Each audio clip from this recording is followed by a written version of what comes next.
Ladies and gentlemen, boys and girls, Quad City sports fans of all ages, Town Square Media is proud to present to you the best Quad City sports talk radio show in the world. With the face who runs the place, T-Roy, the OG on the marquee, Jaybird, and the cat who runs the chat with the stats, Statman Surge. We are Don't Hassle Us, We're Local. We're not a Quad City sports talk radio show. We're not the Quad City sports talk radio show.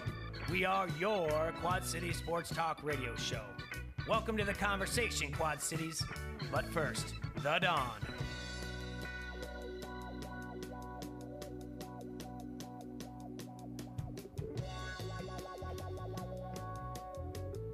Hey there, everybody. Welcome to Don't Hassle Us, We're Local. Here at my exotic show. Oh my God! Let me tell you something about Carol Breslin. Tell you what I'm gonna do to her. If I see her, I'm gonna dig myself a 6-foot hole, put her dead body in it. That, and I'm gonna run on a libertarian platform, and I have no idea what libertarian is. All right, that's it. That's your good. Tiger. I'm impressed. Tiger King, everything else, Joe Exotic, whatnot. You're listening to Don't Hassle Us Local here on ESPN 1170. Thank you all for tuning in. It is Wednesday, March 25th, 2020, 12:01 in the afternoon, and what, we're supposed to hit 60 degrees. So guess what? Recess, homeschool. I know.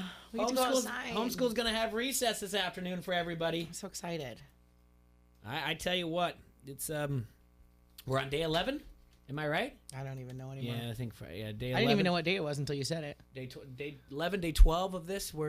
I don't even know why it's sad to give a countdown to break the record of what? Most days in a row with not having NBA, Okay. NFL, NHL, or baseball. This is day 9 of my bar being closed. Oh. Okay, yeah. So add that in there. I think the Friday. So Day 9 of prohibition. yeah, yeah. Day 9 of Round prohibition. And you know, again, we don't know where it's. Day 9 of grilling out in card games. Yes. And puzzles. Today's going to be even more. And my Facebook post with day 14 of no sports, watching a gay zoo manager seduce straight men with tigers and meth. That's what I'm talking about. Tell you what. I love that. Are you all the way through? No, because No. I fell asleep last night watching Small it. doses, man. Yeah, It'll get I in don't your want it. head. I don't want it to be over. Oh, then my post about the FMK really throws you off. Then. No, I was picking which tiger. Yeah. That's a good how way I to took go. it too. Yeah. Well, because eventually they'll introduce a new villain. It's like Game of Thrones. Like, But it's real hold on. life. It is like Game of Thrones. Just when you think, who's the little guy, the blonde head guy at the The beginning? drinks and nose things. No. The prince that was married to the this is how Game of Thrones works in my world, by the way.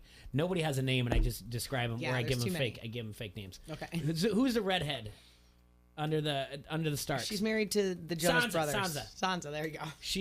She gets married off to that the prince, right? Joffrey. See, it'll take me a while. Yes, Prince He's Joffrey. a bad guy, right? Right. And then you're like, oh my God, he's a bad guy. That's the worst guy. And then he's gone, and you're like, sorry, spoiler. Don't give me Game of Thrones nonsense. By the way, like I just started it. Don't give me spoilers. Yeah. He's gone, and then all of a sudden you get Ramsay. See, I know that name. Yes. And you're like, he's The a one that was bad guy too. in Like, love with her mom. He's even worse. Yes. So this is what this docuseries gives you. Evil upon evil upon evil upon evil. Yeah. All trash. It's real life. It's like Game of Thrones on meth. The widest of trash. The crazy thing is this: the guy who stumbled upon this, that decided I'm going to make a documentary. Thank you to him. Well, he did. He just Bless did you, it. You know, sir. and then he just falls into this murder for hire thing. Like, how do you you go home at night and your wife's like, "How was your day?" And you're like, "You're not going to believe it." You're not gonna believe it. I'm like, you remember 3 years ago when you said like, why do you keep traveling to Myrtle Beach and Tampa, Florida, and this To these sanctuaries. poop hole of a town in Oklahoma? Right. You know, when she was like, you're spending up all this money and everything. He's like, I know. And he's like, remember when you criticized me and thought I was doing something crazy? You are welcome. Guess what? Yep. Now the plot has just unraveled today. Yep. I'm a genius. She's not complaining anymore. No, not at all. Yeah, it's amazing. It's amazing. I can't believe people exist.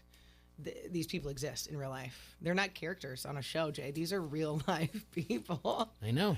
Can I ask a question though? Sure. Why is the one guy topless all the time?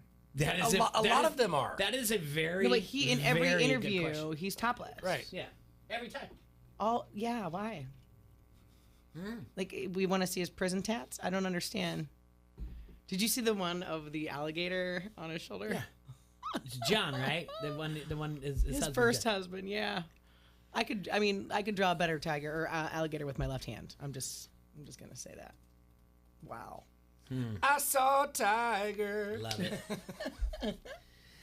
Understand. So yeah, let me know when you guys get through the whole thing. I'm still confused over a lot of it, but I'm not going to go back and watch it. Oh, Timmy. Yeah. So in the sports news, unfortunately, Mets flamethrower Noah Syndergaard has a torn ulnar collateral ligament in his pitching elbow and will undergo Tommy John surgery tomorrow. It will shelve him for the next 12 to 15 months. And last week we talked about Chris Sale and how he's going to have Tommy John surgery. He's going to be down. The difference is Chris Sale had signed a big contract. Unfortunately for Syndergaard, he'll hit free agency after the 2021 season, so most likely just a few months after returning to the mound. Interesting enough, we all know Tommy John surgery is named after the Dodgers pitcher Tommy John, who had the first surgery performed in 1974. Most experts at the time believed the comeback would be miraculous, but John returned in 1976 to pitch an unbelievable 14 more seasons. He went 164 and 125 with a 3.66 ERA during that. The Tommy John surgery was developed by Frank Jobe in 1974 as a way to reconstruct a UCL by grafting a tendon from elsewhere in the body in the elbow. So the doctor makes a 3 to 4 inch incision along the outer elbow and drills holes into the humerus and the ulna so they can thread the tendon in place. Then they secure the graft with sutures and sometimes screws before closing it up. It takes about 60 to 90 minutes. Full recovery sits around 90%. Nice. So a lot of people bounce back. It's just sad news for the Mets. At one time just had one heck of a starting rotation. People in like 2015, going back to that. Matt Harvey, Syndergaard, Jacob deGrom, Steven Matz, Zach Wheeler. So other things, talk about an investment gone the good way. Clippers owner Steve Ballmer reached an agreement with the Madison Square Garden Company to buy the Forum in Inglewood, California for $400 million in cash. That's it? That's it. So he's a Clippers owner. The Clippers are still under contract to play at the Staples Centers, which they share with Lakers and the Kings. But the other thing is this. He bought it from the Madison Square Garden Company, owned by James Dolan, who owns the Knicks and has just destroyed that entire franchise. But Dolan bought the Forum in 2012 for $23.5 million. Wow. He invested $75 million in renovations. Okay. So do the math. 23 to 75. Round that up to the nearest 100 million. That's the near. So he made a little bit of a profit. He 4 times as much. Yeah. Yeah. He took his $100 million investment and turned it into $400 million in less than 10 years. Wow. Yeah. And it's crazy to think that the Clippers now have something to do with the Forum. Probably run for president. No, Dolan cannot run for. Trust me, he would not. I'm just saying that's what we're doing now, right? We're electing businessmen that can flip I don't know. businesses. At one point, Joe Exotic was running for president. I have no idea. He ran for governor and he got 19%. He ran for president. Oh, you're right. And then he ran for governor. He decided he didn't want to wait another 4 years to go after it. Can you imagine? Voting for him? No. Can you imagine him being in the White House right now? All the tigers on the White House lawn. No, and he said he wasn't going to change the way he dressed it. Yeah, I don't want to. 10 years ago, would you have said the guy from The Apprentice is going to be on there? No. Well, that makes more sense. At least he wears suits, not leather vests with his nippies hanging out. I didn't know there was a dress code. 86 years ago today, Horton Smith of Chicago won the inaugural Augusta National Invitation Tournament, also wise known as the Masters. He clinched the victory by sinking a 20-foot birdie putt to finish at 4 under, 1 stroke ahead of runner-up Craig Wood of New Jersey. He took home $1,500 for that. Last year, Tiger Woods, for example, took home $2.07 million. The purse is a little different. Back then, 86 years ago, the total purse was $5,000. Last year, the total purse was $11.5 million. Fun fact about Augusta. Yes. Members at Augusta National wear a green sport coat while on the grounds. That's why the famed green jacket is awarded to each year's champion, starting in 1949 with Sam Snead. So they are honorary members to the winner of the Masters. Green jacket, gold jacket. Mm-hmm. You don't take the jacket home with you. You don't? No, you don't. What do you do with it? You have to leave it. It has to stay on the grounds. You can only wear it and possess the jacket on club grounds. Yep. All right? I learned that a couple But years if ago. you win the Masters, you get to take it wherever you want for 1 year, and then you must return it. I don't understand that because they tailor it to you. Like everybody gets. You're an honorary member. The rules. Yeah. Rules, schmills. Keep in mind, look up the rules about Augusta, and they're not really good, by the way. Keeping out female members and African Americans for years. Ooh. So, hey, Progressive. diversity. Yeah. Other news that we talked about yesterday, Cam Newton was released by the Panthers. They saved $19.1 million on the cap by doing that. Destination where he's going to go, I have no idea. Raiders, Chargers, Bills, maybe Patriots. No idea. Bears. Now they already got one. Yeah, they've got Andy Dalton. So, and then also in fun news, Trevor Lawrence decided to quarterback of the Clemson Tigers. Him and his girlfriend wanted to do a GoFundMe to raise money for COVID-19, and in walked the NCAA. Said, "We got to shut this down." Oh yeah. NCAA said it's not going to happen. So his girlfriend went on, made a video statement on Instagram and said, "Unfortunately, Trevor cannot be a part of this anymore due to compliance and some rules, so he can't help out anymore. And also, we have to take down the GoFundMe page. So we just want to apologize and say that we're really sorry if you thought your money was going to a direct family because it no longer can." Wow. Yeah. I wonder, what was the reasoning for pulling it? It's because you're making money off of something using this. He can't be tied to something that's generating income of any Even if sorts. it's for charity? Even if it's for charity. Wow, I did not know that. Because in the end, they're not contracted to give that money to charity. They can say it all they want to. The NCAA did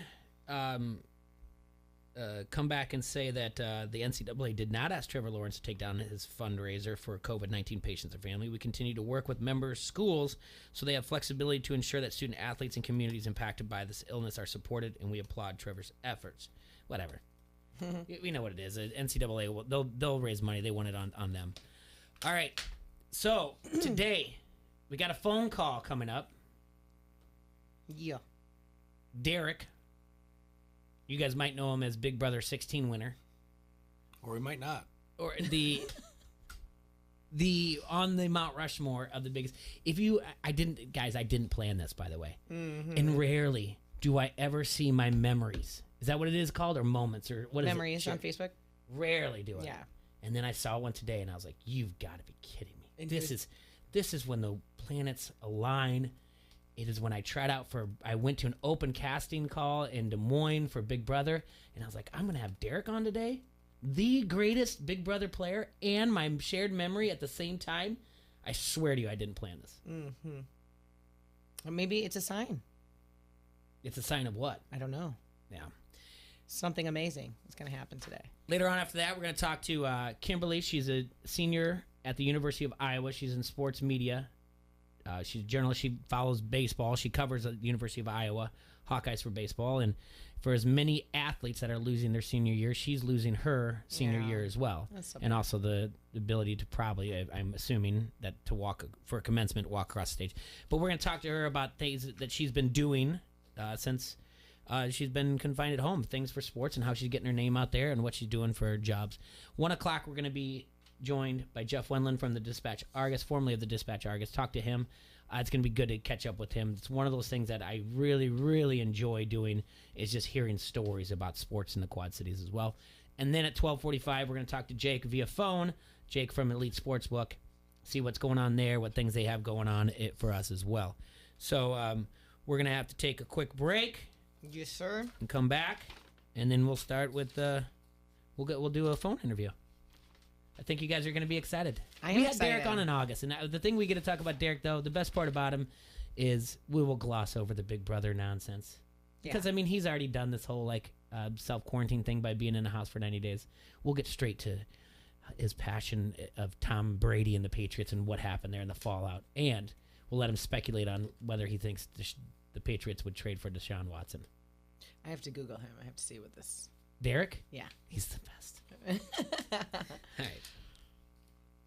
Done Right TV and Security Solutions is proud to be your Dish Premier local retailer. Use Dish's voice remote to search live TV, over 80,000 on-demand titles, and Netflix at the same time. Done Right has all the products you need to turn your home into a smart home.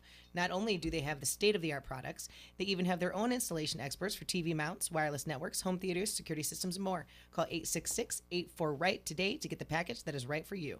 Netflix streaming membership required. Voice remote requires internet-connected hopper. Restrictions do apply. Once again, that's Done Right TV and Security Solutions, 866-84-RIGHT. Eric Brave from SCW Pro, and you are listening to Don't Hassle Us, We're Local, ESPN 1170 AM. MidAmerican Energy and you, together partnering to change the energy landscape by pioneering money-saving, energy efficiency programs and building a new industry in Iowa, wind energy, all while keeping your rates low. So what's next?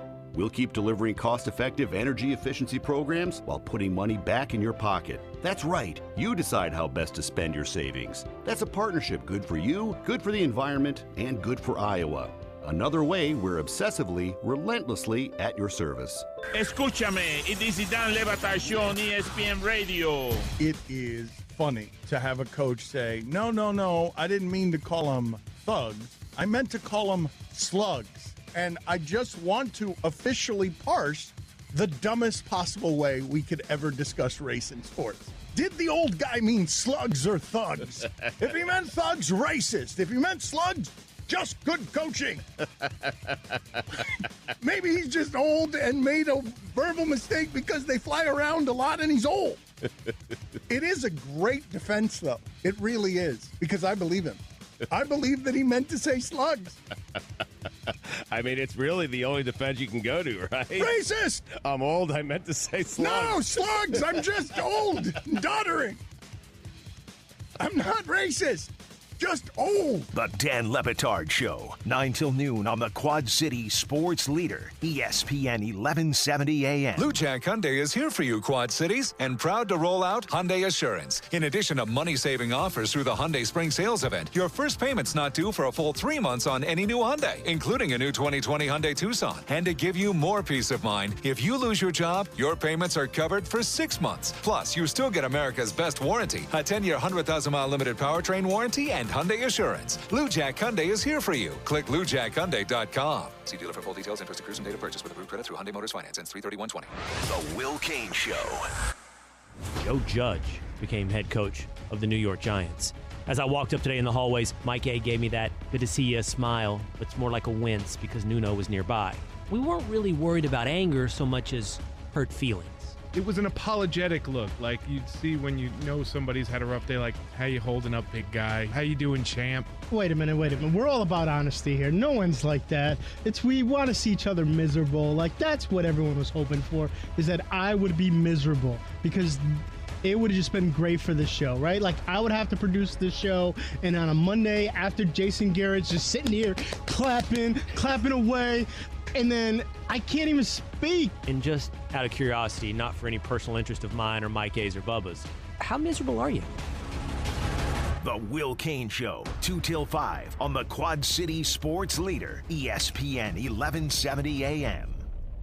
Get your maximum refund and your taxes prepared for half the price with AmeriFile. I'm Christy, a single mom from Bettendorf. I got tired of paying $250 at H&R Block, so I went to AmeriFile. As advertised, they did my taxes for far less than half the price. Bring in a copy of last year's tax return done by H&R Block, Jackson Hewitt, Liberty Tax, or any other tax preparer, and we will cut your tax prep fees in half, guaranteed. This year, AmeriFile has the best tax prep deal in town. Save hundreds having your taxes prepared with AmeriFile. AmeriFile, and you get free Rudy's Tacos, free Whitey's, free Chick-fil-A, Hungry Hobo, or Fresh Blend Smoothies. Trust AmeriFile's 30 years tax experience to handle any simple or complex tax situation. Remember, this tax season, save hundreds with AmeriFile, the best tax prep deal in town. Free Rudy's Tacos, Whitey's Ice Cream, or Hungry Hobo. AmeriFile Tax Centers, Davenport, Moline, and Clinton. Call 762-8087. That's 762-8087 or AmeriFile.com. H&R Block is a registered trademark. After price taxes from last year's fees. $75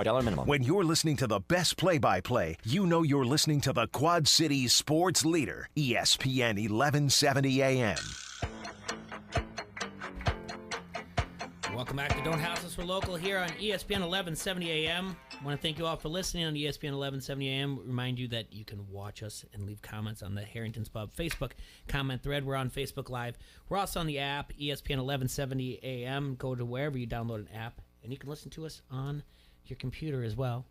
Go to ESPN1170am.com and click in the upper right-hand corner. If you're just joining us, we're going to make a phone call. We're going to call Derek Levasseur, Big Brother 16 winner, big Patriots fan. We talked to him in August. Just want to catch up and see if you feel his thoughts about. Hello. Hey, Derek. Hey, how's it going? It's going well. It's Jay from ESPN 1170. Don't House Us for Local here in Iowa. Hey, what's up, Jay? It's been a while. It's been last time we talked, I think it was late August, and the NFL season was bright and new. Mm-hmm. Not what we're experiencing right now, Derek. Yeah, to say the least. I think we're all appreciating sports. I think we all did, but I think we're appreciating it even more right now. The fun thing about talking with you is that, of course, I mean, we'll get through the Big Brother stuff because the thing, I wanted to do the comparison of what you did, and because you made a nice tweet. It was funny. I thought that of, everyone, was trying to figure out what to do during this quarantine, and you tweeted out you did it for 90+ days. So. Yeah, exactly. No, it's definitely, and not, I mean, because I've experienced that, this is a very similar version of it. Obviously, we have the luxuries that we didn't have in there. We have TV and movies and Netflix and all that good stuff. But I got to tell you, if you ever wondered what Big Brother would be like to some degree, most people are experiencing it right now. Oh, it's awful. You have to temper your moods, and you have to deal with other people's moods as well. Right. There's no escape. There's no escape. And think about this. You're trapped in a house with your loved ones. Imagine being trapped in a house with 15 other people, one bathroom, and all those people are trying to take $500,000 from you. Not fun. Exactly. But the difference is your loved ones, you can actually tell them your true feelings because they're your loved ones. Yeah. That one you had to be fake about how you really thought about every one of them, because then they would if they were going to vote you out or vote the way you wanted them to. Right. It's basically 16 rats fighting over one piece of cheese. It's not fun. It's not fun. I was saying before we went to break and we called you that it popped up on my Facebook memories that it was 3 years ago that I went to an open casting for Big Brother in Des Moines. Obviously didn't get picked, but it is funny that it just happened to turn into this day. I did not plan it this way. So. And you know what? Everything happens for a reason, right? That's what I'm saying. That's what I said. So how are you? What are you up to? Where are you at right now, locally located? I'm in Rhode Island. Okay. Are you guys in any type of stay-in? Yeah, we're not on an official stay-in. Our governor is very sensitive about doing that, but my family is, my oldest daughter is asthmatic, so, I don't know what this virus would do to someone with asthma, and I'm just not willing to find out. So I'm doing everything I can to keep them safe. We've been obviously minimizing our exposure to other people, but right now we're homeschooling my two kids. I've taken on that responsibility because my wife is still working from home. And it's listen, it's tough, but I was saying to my wife last night, and I'm not just saying it because I'm talking to you right now. It is kind of a blessing in disguise because we all get so busy and working every day that you maybe get 2 or 3 hours with your family at the end of the night for dinner or whatever. And yeah, it's stressful at points, but I'm having so much fun with them in between, and you're learning things about them that you wouldn't normally learn because you're not spending so much time with them. So I'm trying to embrace it and knowing that this is not going to last forever. And when it's all over, when they're back to school and we're back doing the daily grind, I think a lot of us will actually miss it, you know? So I'm just trying to appreciate it for what it is. Yeah, and that's you got to deal with what you can, you know. Being a stay-at-home mom, I got to tell you, I'm in the other boat. I'm home with him all the time already. So now it's like, okay, this is double duty. Yeah, you know, and I hear that. And, you know, I'm home a lot because when I'm not filming, I'm home. But usually I'm home by myself. So I definitely agree. Like, it is difficult. And I won't even lie, I had to take that quote-unquote ride around the block in the car for 15 minutes, you know, to kind of just decompress. But, you know, making lemonades out of lemon, it's definitely, right. It's not a great situation. But as long as everyone's happy and healthy, I mean, that's really all you can ask for. Yep. Before you stayed home, what were you working on? What projects are you working on? So Breaking Homicide Season 2 just aired not too long ago. We were looking at possibly Season 3. I just signed a deal with, I can't say the network yet, but it's a major network for something that we might be doing daily. And all that was getting ready to film and start, you know, producing it. But obviously everything is completely shut down now. It's kind of definitely thrown my world upside down because that's some of the things that I had coming up that I was preparing for. But I also own a private investigation security consulting firm here in Rhode Island. So the good thing is I can still do a lot of the stuff that I was doing before now. I'm just doing more from home. So like locating missing persons, working at cold cases. A lot of that is reading and writing anyways. So that's what I do at night to try to, you know, still keep the lights on. Speaking of cold cases and to keep it lighthearted, can you find Carol's husband down in Tampa, Florida? From the Tiger King? Yeah, listen, I just started. It's so funny you say that. I just started watching it last night because one of my producers called me and like, you have to watch it. So I watched the first 2 episodes last night, and it's just like, I know it's tough. It's like a train wreck, but it is like TV gold for anybody who's in like the entertainment business. Like you guys, you have to know like it's TV gold. It's absolute TV perfect. gold. It's perfect. All right, well let's talk about the Tom Brady saga. Do we have to? Well, I want to get your thought. I want to get your thoughts on it. Now, how did you feel going into the decision that he was going to stay? I really thought he was going to stay. I honestly did. I said the same thing. Agreed. And then when I heard he started a production company. Yeah. I said to myself, 1,000% he's gone. He's going to Cal. He's pulling LeBron. I thought so too. Because I was just like, he's not starting this production company to be hands off. Tom Brady is not hands off on anything. Mm-mm. So he's going to want to be in the mix with the Russo brothers working daily. So he's not going to be able to do that from Foxborough. So I thought his chances of going were very high, and I thought San Diego would be the landing spot. But I was shocked about Tampa Bay. I didn't see it coming, but now looking back at it, you know, it makes a lot of sense. Like Tom Brady, to me, and I act like I know the guy, but I don't. You know, he seems like one of the most vindictive, resentful people you'd ever meet, even though he doesn't show it. Like he does not let a grudge go ever. I agree. And I think he's still talking about being drafted 199. That's true. 20 years later, he won't let it go. He still has that chip in it. Isn't that the name of his production company? What, Grudge? 199. Yeah, that's the name of it. No, it's the name of the production company. It's 199. Yeah. Poor Giselle. He seems like the golly nice guy, but that dude, if you cross him, you're dead to him. And I think the second he got wind that Belichick wanted to run with Garoppolo, it was already dead. There was literally nothing they could do other than fire Belichick that would have had him stay. I think it goes back to Deflategate. I think he was still mad that he's the one that had to fall on that sword.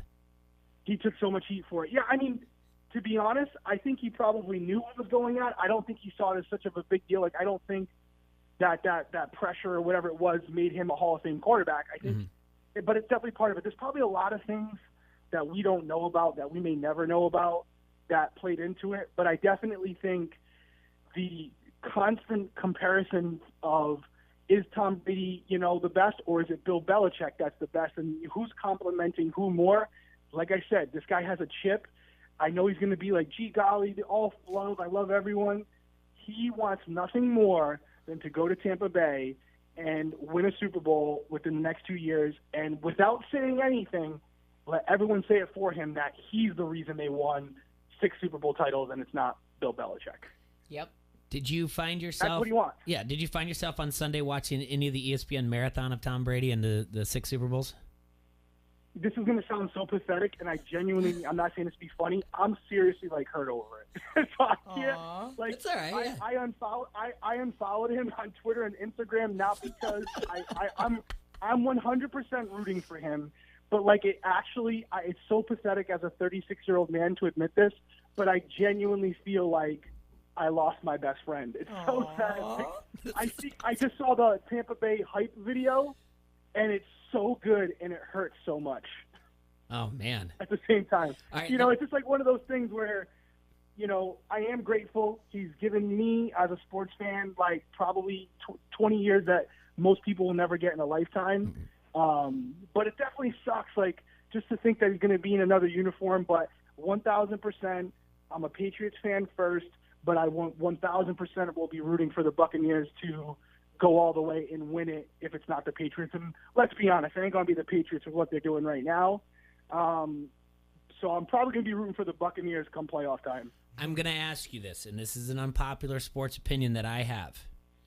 Are you going to be fine in a few years when he signs the one-day contract so he can retire as a Patriot? 1,000%. I will be there when they hang his uniform. My parents are season ticket holders. He is, I don't care what uniform he throws on, he is a Patriot. He's a Patriot till the day he dies. And it's kind of like Joe Montana. When I think of Joe Montana, I don't think of him in a Chiefs uniform. I don't think of Brett Favre in a Vikings uniform. I just don't. Right. And so I just think that it's not like a LeBron situation where he was with the Cavs, then Miami, then Lakers, and he was a Patriot, and I think no matter what he does with the Buccaneers, he's still a Patriot. And he's kind of even said that himself. He's a Patriot for life, and when they, sign him for one day, hang up his jersey on the whatever they end up doing, not one person's going to have a problem with it. What if he wins 6 straight with Tampa Bay? I kind of see that as wins for us. I know it's weird and it's not true, but I see that as a win for us. Like I said, it would be like my brother leaving my team to go play for a rival and winning. I'm still going to be happy for him. I'd rather it be my team, but if it's not my team, I want it to be his. Do you think that this makes Tampa Bay an automatic playoff contender? I do. I think they were borderline playoff contenders with Winston beforehand, and he did everything in his power to make them lose. Jameis did, with all those interceptions and turnovers. I think they were just one player away from being a playoff team, and that was really someone who didn't turn the ball over and was a good decision maker. And I am 100% on the train that Tom Brady is not athletically, a top 10 quarterback. I just don't think he is. I think there's so many talented quarterbacks in the league now, but I think when it comes to reading a defense, being clutch under pressure, and being able to rally people around him to bring out the best in them, he's number one. He's the number one quarterback in the league. Nobody gets more out of a receiver or an offensive line or a running back than Tom Brady. Derek, I can't remember, as far as the other sports goes, who do you follow in the MLB, NBA, or are you just all football? No, I'm a masshole. I'm from Rhode Island, but I'm 10 seconds from. I live 20 minutes from Foxborough, so Boston Red Sox, Bruins. Masshole. Yeah. You hear that? Yep. Okay, cool. Yeah, I Clarify. said it for you. You're thinking it. I said it. I like that. I've never heard that before. Yeah, no, I'm through and through. I support local teams, and I'm a huge Celtics fan, but I've also become a Lakers fan, which sounds crazy, but I've become pretty close with Jeannie Buss. Mm-hmm. And every time I'm out there, I'm sitting courtside with her, and she's honestly one of the most nicest people I've ever met, considering how powerful she is. Mm-hmm. And so I'm secretly rooting for the Lakers when the Celtics aren't playing them. That can't feel good. It can't, but honestly, it's so, seeing the other side of it, from her perspective, and how much she values the team, and how, I've had conversations with her about her number one most important thing to her is to make her father proud. Literally, that's all she cares about. Every decision she makes, she always relates it back to that. And how do you not root for someone like that? So that makes you a Red Sox fan too. Yeah, 100%. It has not 100%. been easy for you. No, by the way, you guys have won quite a bit, so it's I don't know if that sympathy that I just gave you a little bit was warranted. No, and it's true though, and like I guess I'm not like a true hard fan because I am content with what we've already won. Like if we don't win another championship in my prime, my 20s and early 30s, which is like the best time to be a sports fan in college, we were just crushing it. So if I don't win another championship, obviously I want to. Who doesn't? Mm-hmm. I have these memories like with my dad, my brother, like my roommates, my friends, like being at different events. Like I have enough to last a lifetime. Some people go their whole life without ever seeing their favorite team win. And I've gotten to see every one of my teams, both NFL, well, not basketball, but NFL, NHL, and MLB in my lifetime win a championship. So how can I really complain? I could be a Jets fan. There you go. Nice shot. Yeah.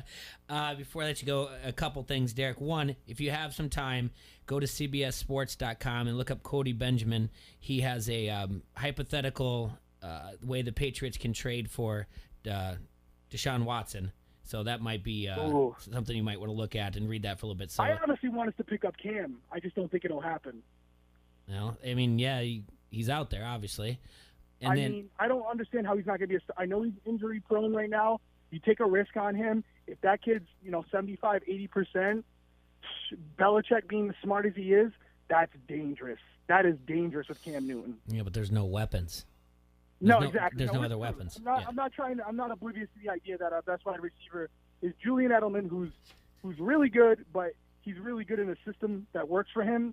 He's not like a top 10 wide receiver. So yeah, no, we're in for some tough years, but like true fans will ride it out with him. The others will jump off ship, And then do you know, or whatever else, like with this going on, is there going to be another season of Big Brother this year? It's a great question. I don't know personally how they would have the season take off when it's supposed to, with all the casting process that takes place. Like when I got cast, you have to do the, like you had said, you go to the open call. Those have all been canceled. Then once you get to the next stage, you're in a hotel with 150 other contestants, and you're crammed with them, doing tests, physical, psychological. They can't do that because of the viruses. So I don't know how you get a cast of 16 people, new people, and in the time frame that you would need to air in June. So I honestly think it's either going to be some type of returning season where there are people we already know and there's no really need to kind of go through the process, or they might not do it at all. It's also possible. They just canceled literally in the middle of a season, Big Brother Canada. They kicked the people out of the house and said, you're going home. Oh, wow. So, yeah, and because here's the thing. Everyone's like, oh, well, they're in the house. That's super safe for them because they're kind of isolated to the outside world. But there's about 100 people on the production crew in those walls filming them that are, shoulder to shoulder. So it's not about the cast members. It's about the production crew that's equally affected. And you got to have people that are, that feel safe doing that type of thing. And right now, nobody really does. Derek, I want to thank. I don't know. Yeah, I don't know. Yeah, it's a great response. I want to thank you so much for your time. I'm sure that it was a little break in the homeschooling that you had going on, but I really appreciate it. And you take care out there in Rhode Island.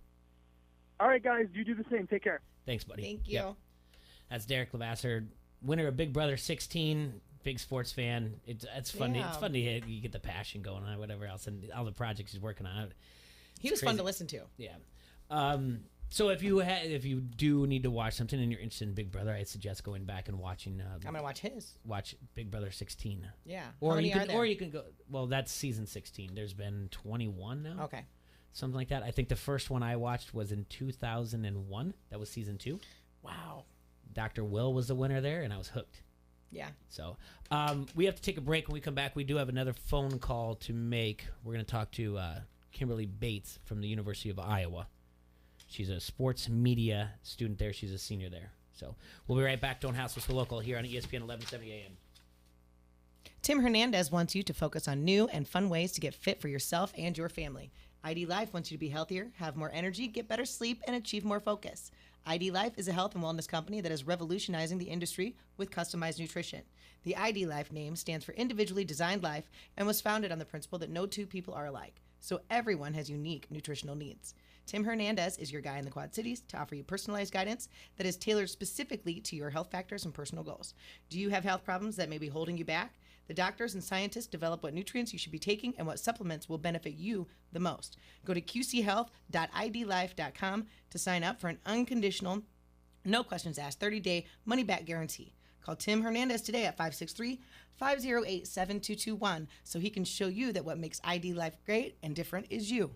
This is Julian Vandervelde, and you are listening to Don't Hassle Us, We're Local. ESPN 1170 AM. When storm damage hits, All Major Restorations is your insurance claim specialist. Loose or missing shingles, dented siding, or damaged windows. All Major Restorations of the Quad Cities works with your insurance company, making the process quick and easy. The insurance company has people fighting for them. Let All Major Restorations work for you. Residential, commercial, and industrial. There's a reason they have an A+ accredited Better Business Bureau rating. Storm damage estimates are always free. Visit amrestorations.com. All Major Restorations of the Quad Cities.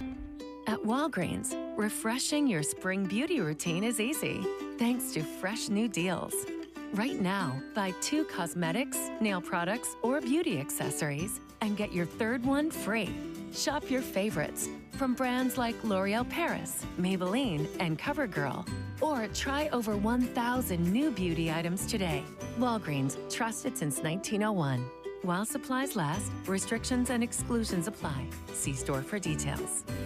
Individual results vary. Exclusions apply. Contacts and glasses are such a hassle. I'd love to finally get LASIK, but I'm going to stop you right there. If you want LASIK, then the LASIK Vision Institute has officially taken away everything standing in your way. Isn't LASIK expensive? Not at the LASIK Vision Institute. We're offering dramatically low prices and an absolutely free consultation. See for free if LASIK is right for you by texting STEP to 350-350. But I'm really busy. A text only takes seconds, and the LASIK procedure typically only takes 15 minutes. And best of all, most patients can get back to work the following day. I had no idea. The LASIK Vision Institute uses the latest FDA-approved LASIK technology that helps the majority of patients achieve 20/20 vision. We've performed over 1.3 million procedures. That's experience you can trust. And we're offering 20% off our already low-cost services. What's that text again? Text STEP to 350-350. That's STEP to 350-350 to schedule your free consultation today. When you're listening to the best sports talk in the Quad Cities, you know you're listening to the Quad Cities sports leader, ESPN 1170 AM.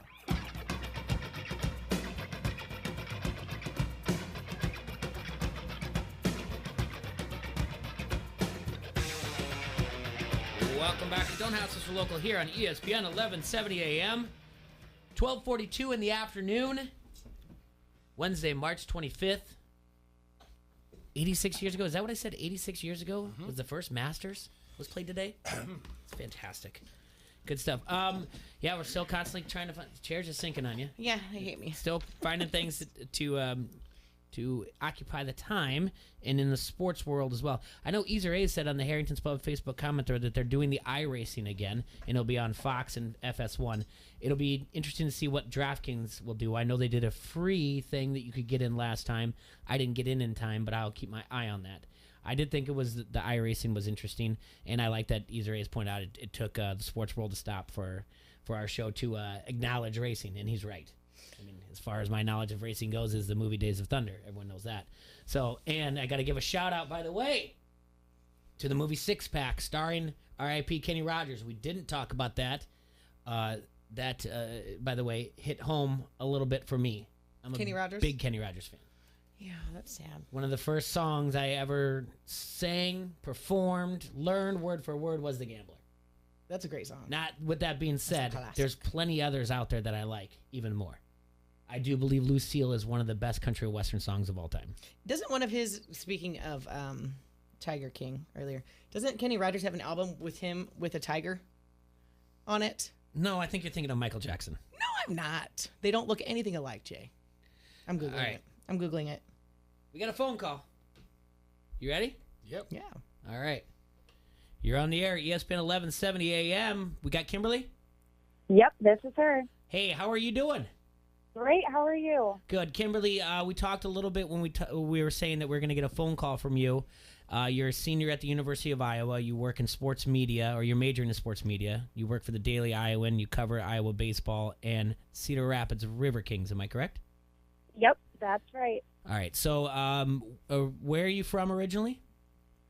Kind of everywhere. I was born on the west side of the state in a really small town called Jefferson. And it's where my dad's family all grew up. And my dad is actually the one that got me into the sporting world. We're diehard Kansas City Chiefs and Royals fans and have been since like the 80s. And just various job changes with my parents and life changes. I ended up here in Iowa City for high school. My mom actually works at the University of Iowa Hospital as a public relations specialist. I went to West High in Iowa City and didn't want to travel too far because I didn't want to pay out of state college. And so I decided to stay in Iowa City for school. Wow. Awesome. So you're doing this, and the reason I reached out to you was you're busy sharing stories of these athletes, and I know a lot of times on Twitter you put things there that were out there like, these seniors are losing their season, but you're losing your senior year to cover the University of Iowa for the last time. Yeah, so it was about a week and a half ago. It feels like it was like a year ago. So I actually had just finished covering the Iowa baseball game versus the Kansas Jayhawks that Wednesday.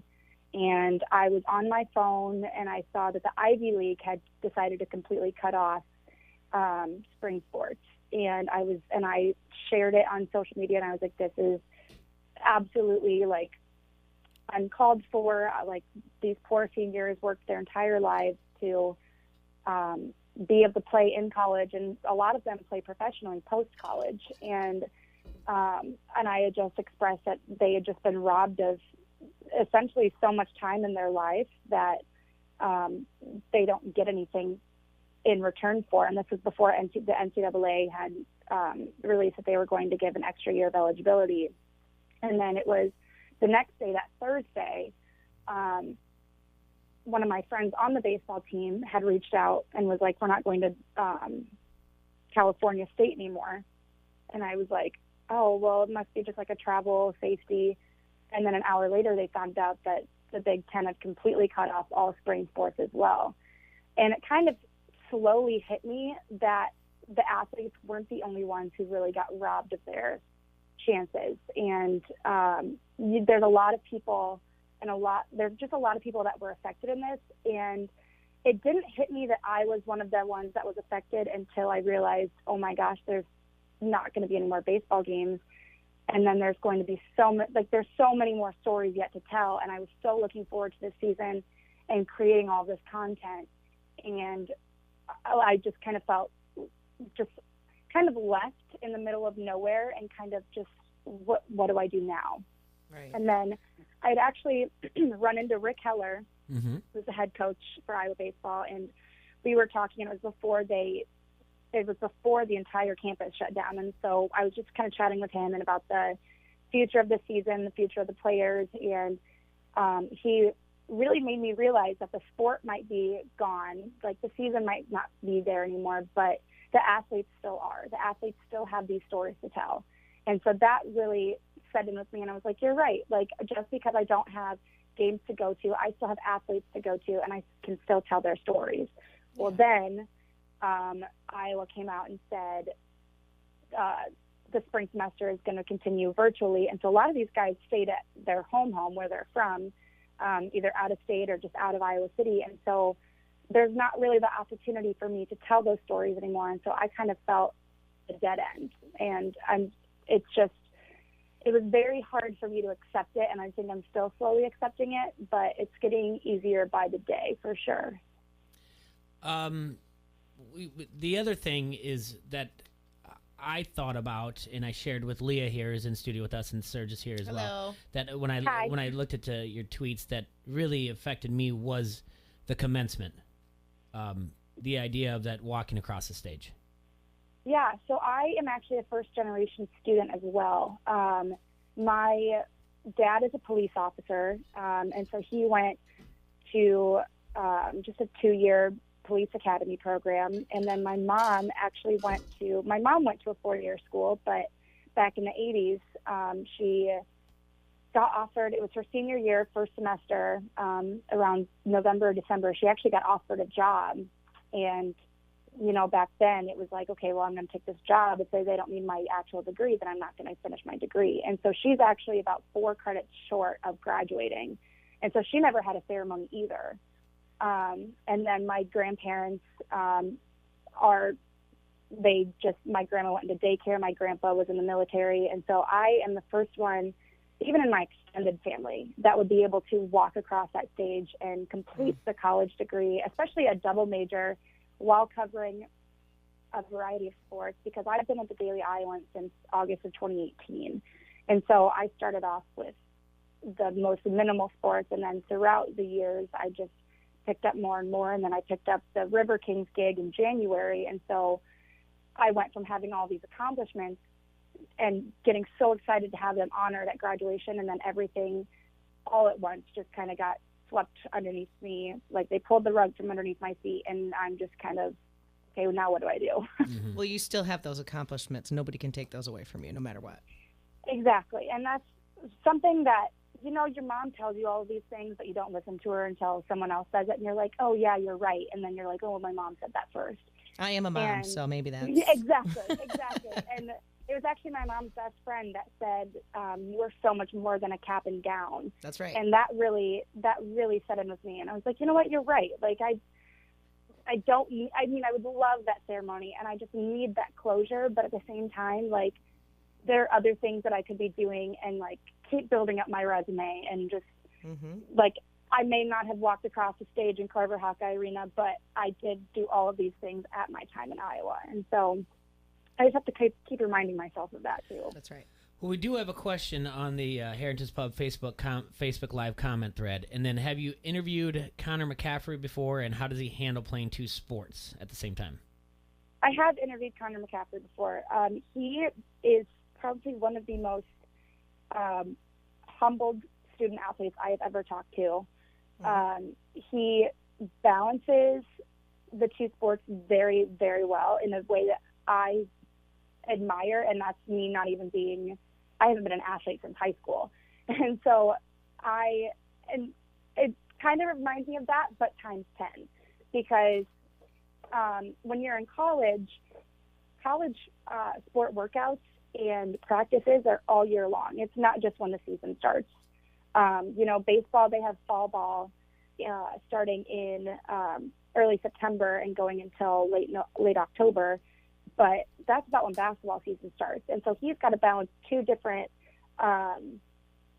workout regimens. And he, like, the 2 different brotherhoods, too. You've got the baseball team, and then you've got the basketball team. And those are 2 very different brotherhoods that you have to keep up with. Otherwise, you don't feel like you're part of that team. And he does very, very well in both of those aspects. And he's probably one of my favorite athletes to interview. That's impressive. Yeah. Yeah. No, that's a great part of the story. So how are you keeping yourself busy? Well, I am on the absolute job search. I have applied to 30 jobs within the last week, just literally finding anything on journalismjobs.com or Teamworks Online, and I'm on LinkedIn constantly and chatting with different baseball coaches and just other teams. I've reached out to the minor league teams, and it's just really hard right now because we don't know when sports are going to come back. We all want to think that it's really promising in the middle of April, but as things start to decline even more, it just isn't looking likely. And so people aren't really looking to hire right now. And so I'm more trying to build connections and just say, like, hey, this is what I can do. If you need help with other things, I'm more than happy to do that. And just, I'm really looking forward to the minor league season beginning, because we've got, like, Iowa City is the center of 4 minor league teams. And I have a camera, I have a tripod, I have all the equipment with me. And if these teams can just give me a media pass, I can go and create content myself and Mm-hmm. I don't have the Iowa baseball season for the current content for my resume reel, but I have these future seasons coming up that, my apartment lease doesn't end until the end of July. So I'm like, well, I've got a whole minor league season waiting for me that I can build something with and then hopefully send out to somebody. But this quarantine stuff is getting pretty old. Yeah, it is getting pretty old, but we have to all learn to figure out a way to make it bearable, I guess is the... I know. I've ordered some books. I'm trying to keep myself busy with books. I've got Words with Friends on my phone. I've got all of the streaming subscriptions you could imagine. I'm trying to really occupy myself.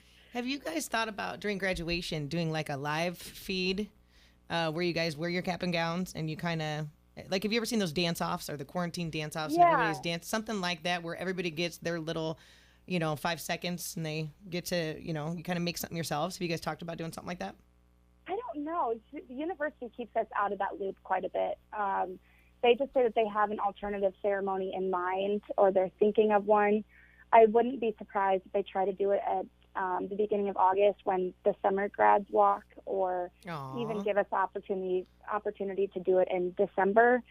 It's just a lot of people have post-grad plans and they don't plan on staying in Iowa City. And so it's just hard. And when you have that finals week that you're like, oh my gosh, I have one more final and then graduation and then we're done. And, and I was looking through social media the other day and all these memories popped up of other seniors that had graduated, and then there's always like a senior bar crawl afterwards. And, we don't, and that's so like first world problems, but that's one of those things that Iowa City you just look forward to. Oh, for sure. Yeah. My parents live out there, so I know how fun that city is. Trust exactly. me. And so it's, you just feel like why my senior year, granted, there's so many bigger problems out there, and like, especially what's going on. And like, I appreciate all of the first responders and medical and hospital staff who are doing everything they can.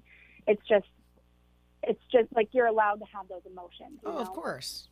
Well, it's the go-to question, Kimberly, since you're talking about streaming. Have you seen anything about Joe Exotic? Yes.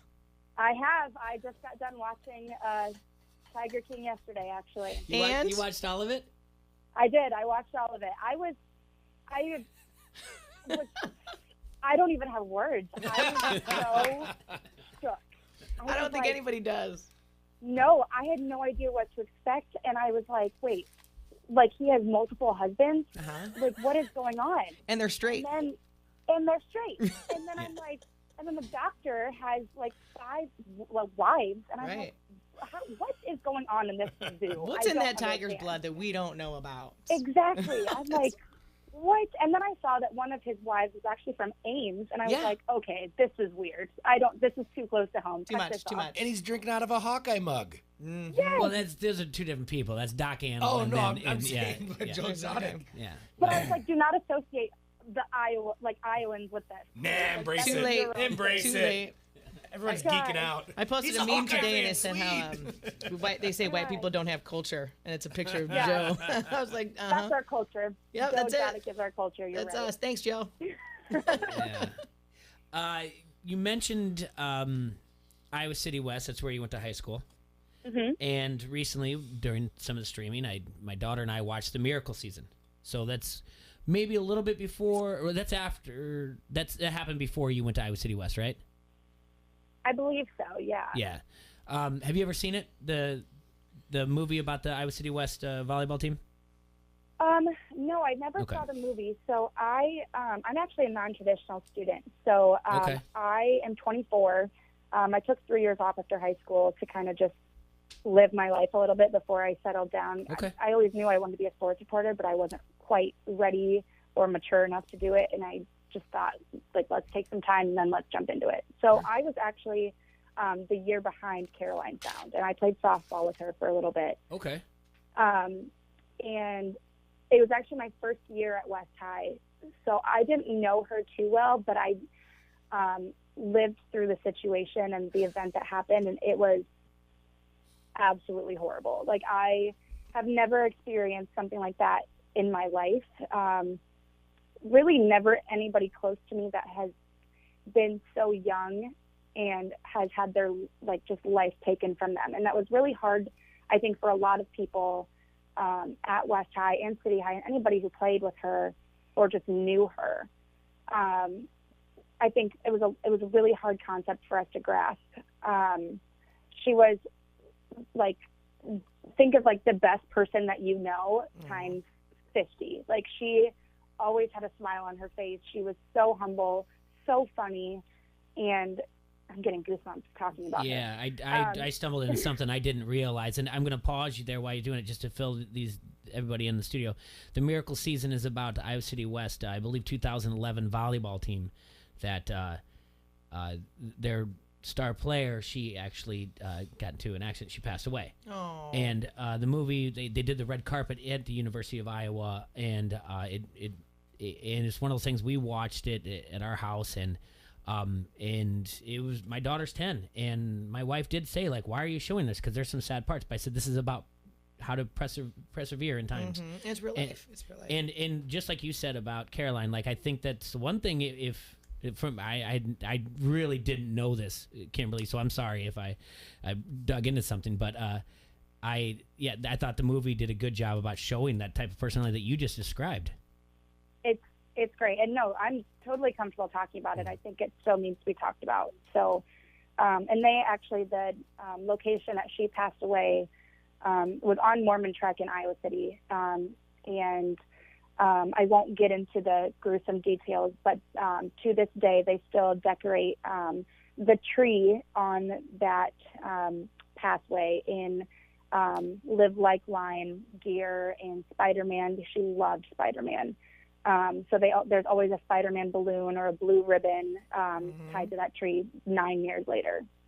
So, if you guys need to check out something to watch, see the Miracle Season. It's a lot of something to get away from Joe Exotic. This is something that's better, and it's something that's local, and it's Iowa City. I did not even know this. My thing was I was gonna ask you more questions about. They took sometimes the school gym didn't look like what City West was, or some of the schools were a little off, and that's all. But I just feel after talking with you, wow, I think that's amazing how much they captured how Caroline was. Right, they did, and that's what we were worried about when we found out that it was going to turn into a movie. We were there's no way that they can just document her, the person, but they did a very, very good job. And it definitely, it does it justice for sure. I'm going to check it out. Is it okay to watch with lyric? Yeah, absolutely. She's old enough? Okay. Yeah. Kimberly, I want you to tell everyone how they can follow you on social media, LinkedIn, whatnot. Get your name out there right now. Perfect. Okay, so my Twitter is just _ Kimberly Bates. Kind of I always compare my last name to the Bates Motel in case people need to spell it. Yes. I am on LinkedIn. I'm really active on Twitter. That's where I'm most active. You can add me on Facebook. I'm usually more personal on Facebook, but hey, you can get to know me in a personal way. If you want to talk baseball with me, now's the time to do it. RIP to opening day today. I'm kind of in my sad thoughts today, but reach out to me. Let's chat. I can give you my email, anything. Let's get this going. Perfect. Kimberly, you have an open invitation. You can drive 45 miles east, and you can come be on the show for 2 hours and talk baseball anytime when this whole thing, this virus thing goes away. It's up to you. And then you can always call in anytime and talk with us. I might take you up on that offer. That would be wonderful. We need some more estrogen in this room. Yeah. I was just going to say, I'm a huge supporter of women in sports. So I'm going to, my friend Emily Van Buskirk, and then Jessica Kleinschmidt, she actually does sports for the San Francisco Giants, and we got to know them. I'm going to definitely send your information their way. Oh my gosh, if you did that, I just got goosebumps again. We need all this kindness in a time like this. Wow. Yes. Thank you so much. Yeah, absolutely. Kimberly, you take care. Well, I'll be in touch with you soon, okay? Awesome. Thank you guys so much. Thanks, Kimberly. You too. Yep, no problem. All right, that's Kimberly Bates. You can follow her at _ Kimberly Bates on Twitter. Like she said, she's a senior at the University of Iowa. She does sports media. She's going to create more and more content and to get out there. We're going to have to take a quick break. Jeff, I do apologize. Jeff Wendland's in studio. We're going to talk with him. Quad City sports journalist for years, and it's going to be a lot of fun to talk about all the things he's seen in the Quad Cities, all the teams he's covered, the athletes that he's covered, from his favorite to, even the times where he just was like, I can't believe I'm watching this right now. The moments, just kind of like what Kimberly said, the goosebumps moments that he's covered. So we're going to talk to him when we come back from this short break. Hey, Quad Cities, stop going to your favorite social media sites asking for suggestions of where to get your oil changed, who does the best tattoo work, or the best place for lunch in the Quad Cities. Pick up your Locals Love Us guide, QC edition. It's easy to navigate, table of contents to help you find whatever you're looking for, or go to their website at localsloveus.com. Click on Quad Cities and then browse favorites. It's so easy to use, and they even rank the most popular places for you. Locals Love Us, your guide to the best. Hey, this is Goose, PA announcer for the Quad City Storm, and you're listening to Don't Hassle Us, We're Local. ESPN 1170 AM. Make your next new or used purchase a slam dunk at Sexton Ford. With a huge selection of new Ford cars and trucks, you'll have the full court press advantage each and every time. You'll be treated like a star from sales to service, auto body to parts. Sexton also has a strong bench of mildly used vehicles too. Why wait? The game's on at Sexton Ford in Moline. Oh yeah, Sexton Ford is the talk of the town. Sí, very intrigued by the Dan Le Batard Show on ESPN Radio. I think steak is one of the most overrated foods. When people say, what's the meal you want, the best meal you can have, people say a good ribeye, a good New York strip, and I just think that those are overrated. I'm always going to go maybe some seafood, some nice chicken dish. I just prefer that stuff over the steak. I firmly disagree with that assessment. I think most people would. The most overrated food is lobster. It's the cockroach of the sea. That's right, I said it. These are shocking things. All right, put it on the poll, Guillermo. Is steak overrated? Is lobster overrated? Do you eat the fat? Because Stugatz is saying the fat is the best thing. I don't think a lot of people think the fat is the best thing. Do they? It's so good. Like, you ever just grill a ribeye and at the very end on the edges, there's that fatty part of it. Oh, it is right in the garbage. right off the right in the garbage. I'm going to throw you in the garbage. What's the matter with you? The Dan Le Batard Show, 9 till noon on the Quad City Sports Leader, ESPN 1170 AM. Here's important information from the Iowa Department of Public Health. COVID-19 is spreading in Iowa. More Iowans will become ill. Most will have only mild or moderate illness. These people may not need to be tested. If you need to see a medical provider, call first. Don't just walk into the clinic. All ill Iowans should stay isolated at home until they don't have a fever for at least 3 days. Their cough or shortness of breath have improved, and it's been at least 7 days since symptoms started. Questions? Call the COVID-19 info line at 211. Furnished by the Iowa Broadcasters Association. This is the Will Kane Show. This is what I would say, and this is the conversation I think you have to have. You know, I opened my phone up, I made the mistake, and you know one of the most poignant rebuttals I got on my point? SMH. If your response to something is SMH, check out, pal. You're done. Go get a drink and don't stop, because you don't have anything to contribute. The Will Kane Show, 2 till 5 on the Quad City Sports Leader, ESPN 1170 AM. With countless families staying home, Roto-Rooter wants to remind everyone that paper towels and most disposable wipes are not meant to be flushed. These items take longer to break down when compared with traditional toilet paper. As they make their way down the pipes, they start clogs that lead to blockages and can cause serious damage. If your toilet or pipes do become clogged, please give us a call at 563-388-9900. We are here to help. Call Roto-Rooter, that's the name. And away goes troubles down the drain. Roto-Rooter. Warning. If you're drowning in debt you can't afford, do not let the credit card companies trick you into thinking that you have to pay it all back, because you don't. What the credit card companies don't want you to know is that there's actually a way to get debt-free without paying off your entire debt or going bankrupt. If you have $10,000 or more in credit card debt, you now have the right to let us settle that debt for a fraction of what you owe. For free information, call Credit Associates now. 1-800-500-8980. We'll even show you how much money you could save. If you can't afford to pay off all your debt, do not let the credit card companies trick you into thinking that you have to. Call Credit Associates now for free information on how to get debt-free faster than you ever thought possible without debt consolidation or bankruptcy. We depend on your success and offer a guarantee, so there's no risk. For free information, call now. 1-800-500-8980. That's 1-800-500-8980. 1-800-500-8980. From the Sheedy Family Chiropractic Studios, this is the Quad City Sports Leader, ESPN 1170 AM, KBOB, Davenport.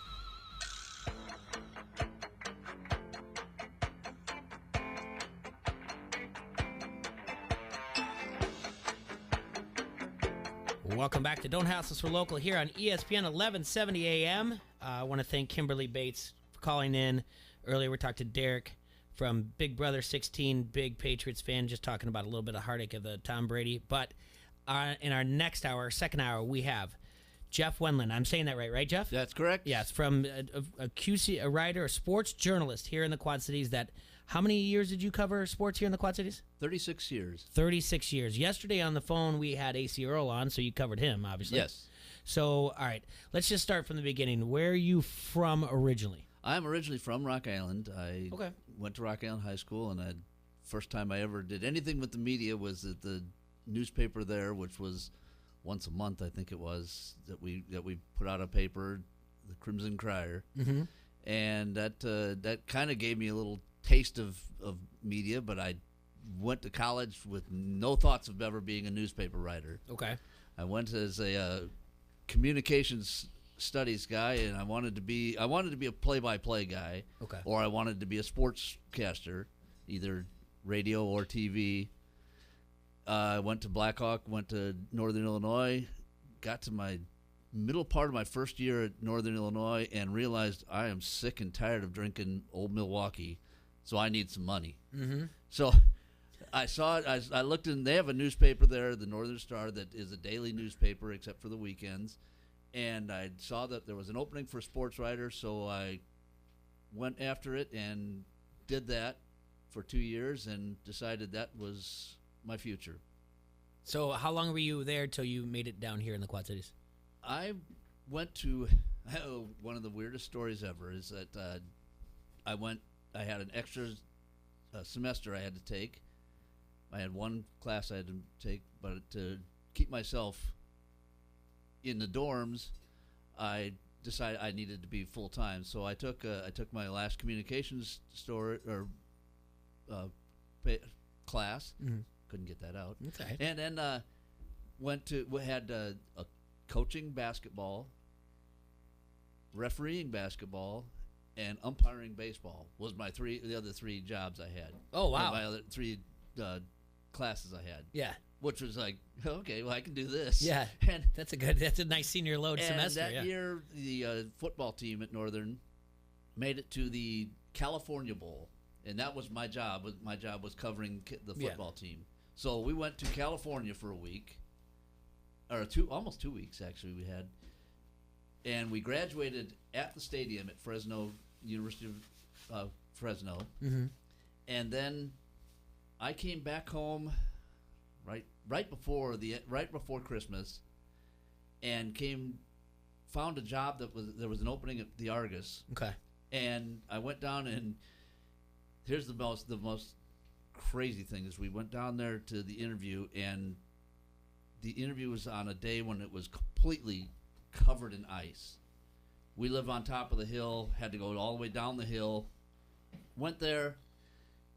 Did the interview, which was one of the craziest interviews ever, but I won't go into that because Nolan Hurt was the guy, and it was an odd interview. It was like two questions, and okay, we'll let you know. Mm-hmm. And Mark Nessler was the assistant sports editor. He said, "I'm going to ask questions." So he asked questions for about 45 minutes, and Nolan says, "Go home.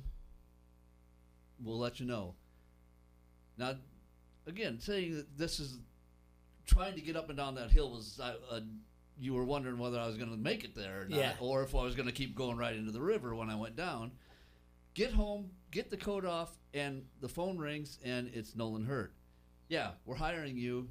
Come back down and fill out all the paperwork. So that's how it started, and that's what got me going into it. So much has changed in that the 30 years. I mean, let's just really think like the first time. Do you remember let me start here. Do you remember the first story you ever wrote? I do indeed. Okay. Nolan decided that we want to get you out there and do something. So he says, you're going to go to the Augustana College women's basketball game. Okay, I'll go do that. I had done that at college, so I covered a women's basketball game. Went down there. After the game, I go over and talk to Diane Schumacher, was the coach, and she goes, "What do you want?" And I said, "I need to talk to you about the game." "Why?" And I said, Jeez. "I'm writing a story," and she goes, "Nobody's ever covered a women's basketball game." So we I do go now. back and write my Today's the story. day. Yeah. I go back and I start to write the story, and Nolan comes over and he goes, "Yeah, we just wanted to see how you did." See if you could do it or not. Yeah. Throw you into the lion's den. Exactly. That's right. So when you were interviewed, I mean, obviously you probably like did some samples, but they didn't have you write anything ahead of time. I actually had the summer before I had worked down there as a guy who at that time you were an agate clerk, and what you did is you typed in Little League box scores. Yeah. And back then, we actually wrote a story about Little League games, and it was like the big thing in the paper. I can imagine, yeah. And had pictures and everything. And I wrote a couple stories that they didn't put in the paper, and that Murray Hurt, Nolan's older brother, took him into his office and went through them, and they came back, and it was nothing but red on these things. Really? I mean, this was wrong, this is wrong, this is wrong, and that's where I started. And then Mark Nessler was kind of the guy who I owe everything to for this job, because he sat me down and he said, "This is what you have to do. This is how you got to do it." And when I got that job after that wonderful women's basketball game, he just told me, he said, "You're going to be good. You're going to be good." That's awesome. Yeah, I think that's great, that the first story, and then we just want to see you. Just throw you out there. All right, I just have so many questions and where to start. I don't know. Like, let's just let's go through. Well, let's get to know you more. So as far as sports go, what are your teams? Baseball's the Cardinals. Okay. Sorry. Y'all have a team. I'm just teasing. Cubs, White Sox, Twins, Cardinals. So basketball is the Bulls. Okay. Wah. Yeah, it's tough. Football is kind of a two-way thing. Because I grew up, my aunt and uncle lived in Irving, Texas. So when I was real little, every Christmas and every birthday, I got a present, and it was something Dallas Cowboys. Mm-hmm. So they became my favorite team. Well, as the Cowboys started to fall apart after the Jimmy Johnson era, mm-hmm. I was getting tired of it, and it was hard to keep close to it, because if when you're the best team in football or one of the top, you're on every week.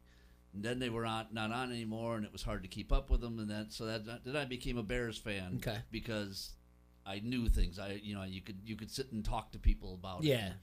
So it's kind of a two-way thing, The weirdest thing was when one time, the year when they were both really good, when the Bears got to the championship, and they had to play the Cowboys 2 or 3 times in a row in postseason games, and I was like, I don't know who to root for, and I'm sitting at parties with all these Bears fans, and I'm thinking, God, I really love my Cowboys, but that's when I said, I'll just be the Bears guy, and then I'll just kind of hope that the Cowboys do things. You can find plenty of Cowboy fans around here, though. It's one of those teams. Hockey is the Blackhawks. College is my college was actually Notre Dame, and that goes all the way back to, again, when a little kid watching Lindsey Nelson's. I don't know if you guys even saw it. They used to have on Sunday they'd replay the game, every Notre Dame football game. Okay, yeah. And Lindsey Nelson would do the all that, and then in basketball, I really like Digger Phelps, so that's I like the basketball team. This highlighter matches his tie. Exactly. So, just take me through some of the moments that you covered. Like, who do you think in the Quad Cities that you covered? Just give me some of the best athletes you covered. Some of the best. Oh my gosh, I go all the way back. You go back to those years of.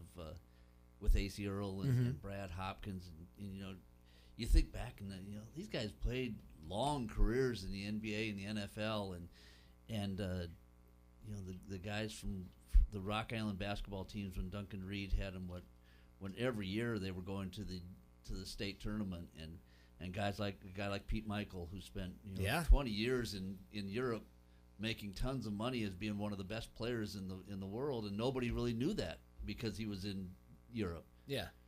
And you come to nowadays in the number of kids that you see you go through, and the sweatshirt Jason Randall. Yeah. He and I became very good friends and still are, and even some of the women's players that we've seen that have been so good. I mean, I'm trying to think back when you talked to me about the fact that I think I covered 8 or 9 at least softball state championships between Alleman and Moline. Yeah.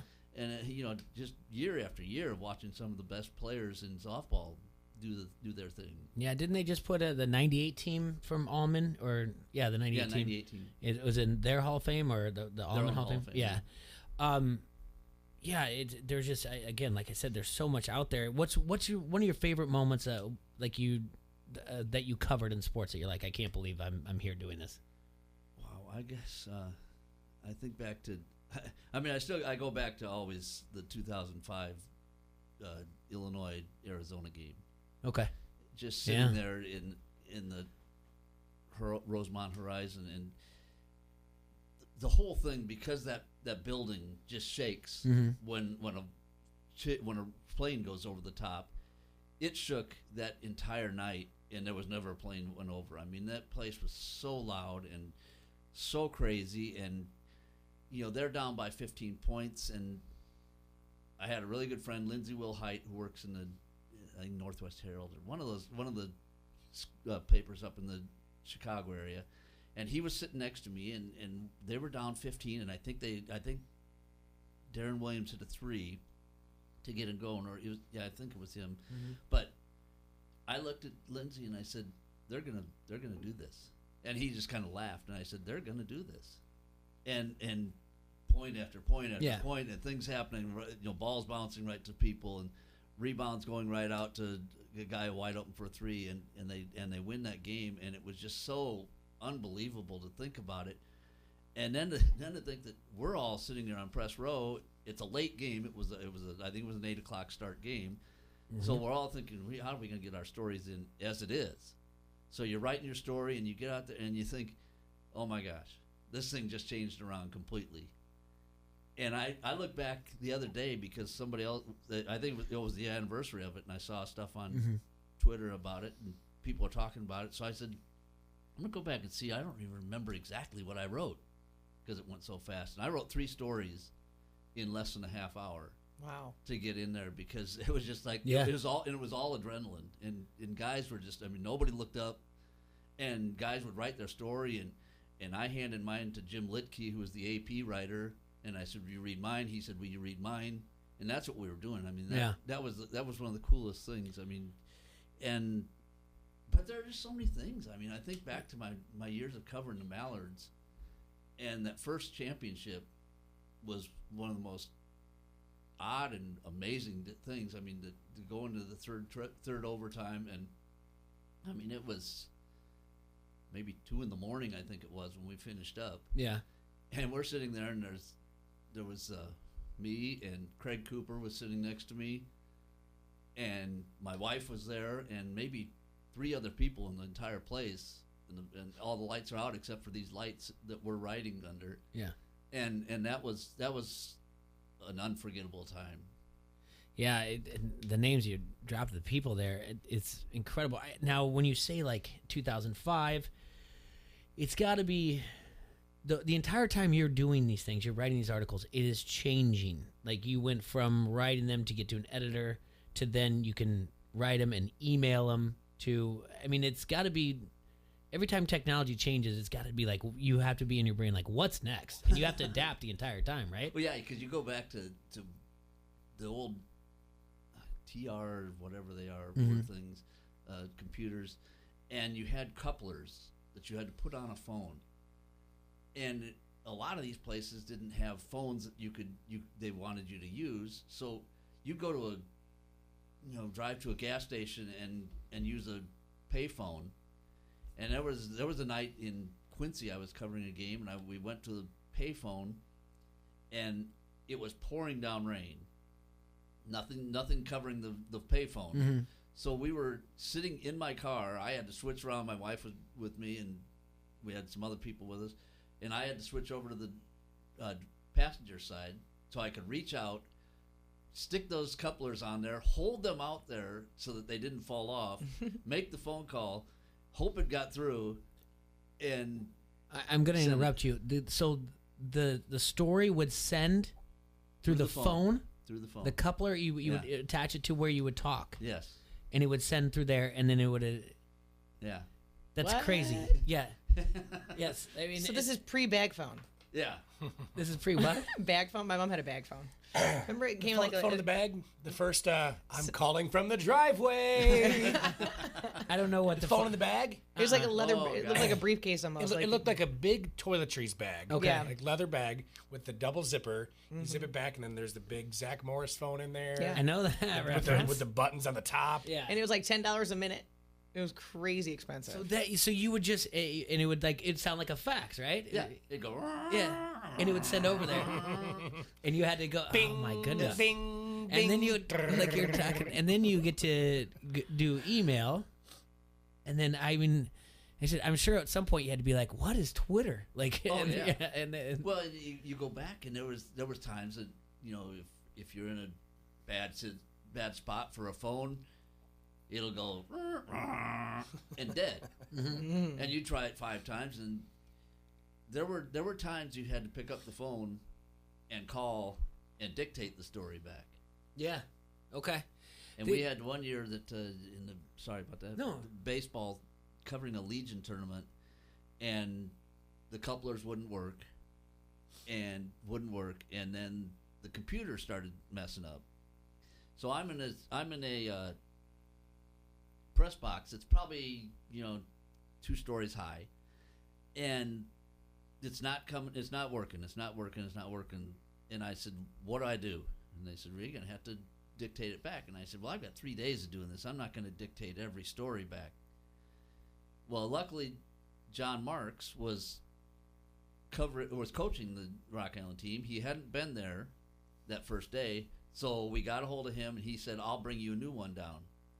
So I called back, and I said, "Okay, Johnny said he's going to bring the computer down for me. We'll be good to go."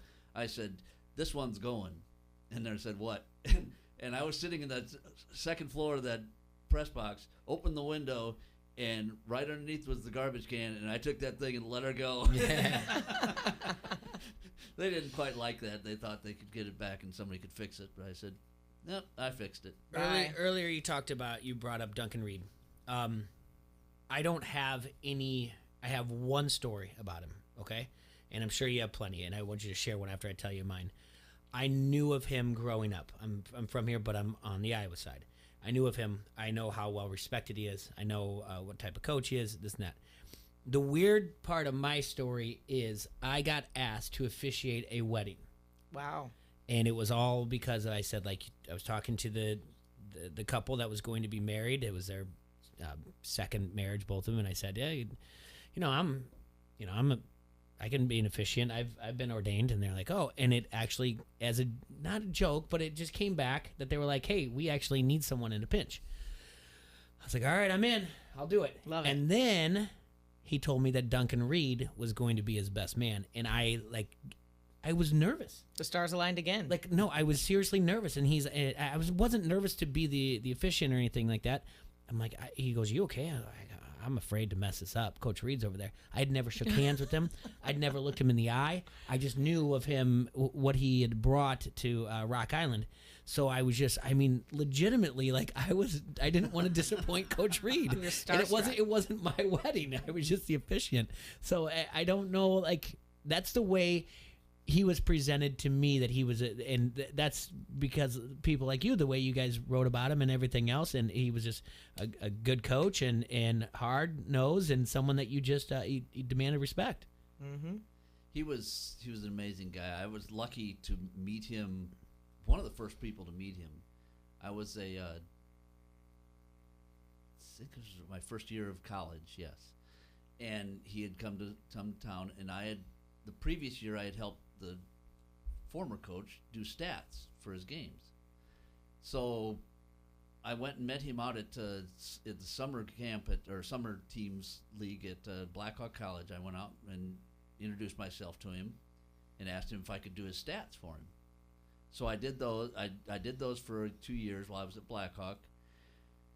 And the hard thing to find is stories that I can say that I can't use all the words. Yeah. That's it. Because he had a very colorful language. Yeah, but one of them was that he said, "Do you know what an assist is?" And I said, "Yes." And he goes, "Well, you'll find out." Wow. Okay. So I started doing this assists for him and all the stats, and the assists come in, and I get to his house because every Sunday I would take all the stats, fill them out, bring it over to him. Of course, again, no email or anything like that at that time. So you just took it over on paper and handed it to him, and his son Mike was playing for the team then. And he looks at me and he goes, "You don't know what the heck is an assist? Those are all wrong." And I said, I think I know basketball. He goes, "You're all wrong." Oh, all right. Welcome to the job. And I said, well, maybe I don't want to do this job. But as things went along, and we got to be friends, and all of a sudden, I go to college, go to Northern, and I come back, and every time I could come back on a weekend, he'd call and say, "If you can come back, you can do our stats." So I would do that, and then I get this job, and gosh darn it, the guy who lost his job, Duncan had hung up on him during an interview, and he wouldn't call him back. And Mark says, "Did you get the information from Duncan?" And he goes, "No, he was hung up on me. He's mad at me." Yeah. And he goes, "Well, I'm gonna have to call him and get the information." So I get there, and first thing they tell me after the women's basketball game is, "You're gonna cover Rock Island this year." Okay. And so I call him, and I had this thing of that I like to talk when I'm interviewing people. Well, I would preface every question with, "Well, if this happens and that happens and this happens and that happens and this guy's hurt and that guy does this and that guy does, what would you do?" And he goes, "That was the dumbest A question I've ever heard in my life." What does the A stand for? No. Bauer. A question. No Bauer. Yeah. And of course, I think Mark and he may have even told Duncan to do that. 'Cause I called him right back and I said, "I'm sorry, that's the way I do it." And he goes, "Well, that's a dumb question." I like him. I like this guy. And he was, as it turned out, as we went along, and I got married and we had kids, and my daughter became like one of his favorites. He had a granddaughter, and he had another. I can't remember his granddaughter. Maybe it was his granddaughter who was about the same age as my daughter, and they would sit on his lap. He would talk to them all the time. Or he would do interviews with them on his lap. Yeah, and they became like his kids. Aww. And it became a part that I felt like he was part of my family. And when both my parents had passed away, he was there always to come and come over or to call and ask how things were doing.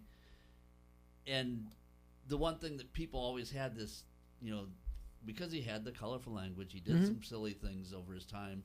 They all did at that time. But he was my family, and that was so important to me always. That and it was really hard when he passed away and I had to write the story. But it was kind of fun that I could go back to all the things that he did. Think of the stories.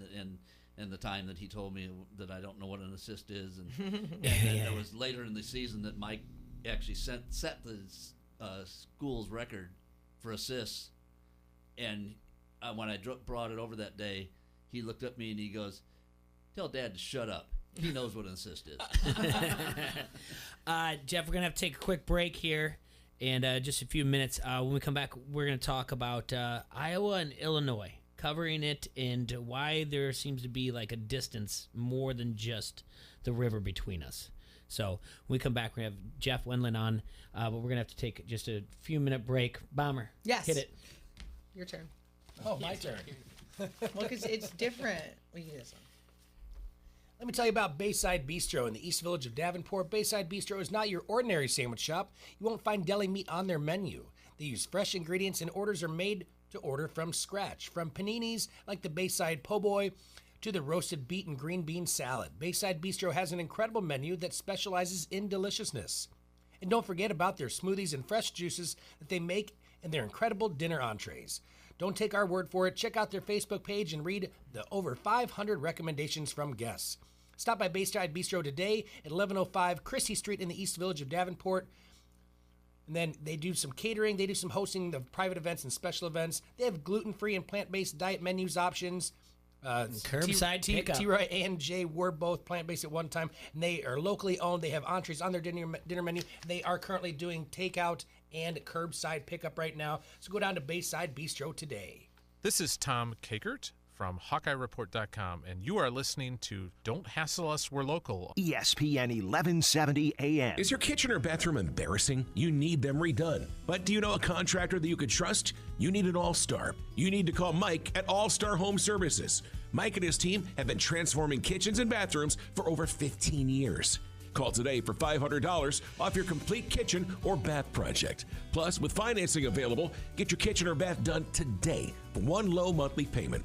Call 563-299-3786 or at all-starhomeservices.com. Golick and Wingo. Here's my thought on Magic not being with the Lakers anymore. He wants to be Magic Johnson, and you know what? That's cool. I said, being Magic Johnson works. Wasn't the greatest ending how they were all throwing each other under the buses and stuff? I'm not all cool with a lot of that. But at the end of the day, if you don't want to do this anymore because you want to be Magic Johnson and free to be Magic Johnson, man, I am cool with that because that's pretty damn good life. That's living your best life. Yes. Right there. Golick and Wingo. Mornings on the Quad City Sports Leader, ESPN 1170 AM. See, very intrigued by the Dan Le Batard Show on ESPN Radio. I think steak is one of the most overrated foods.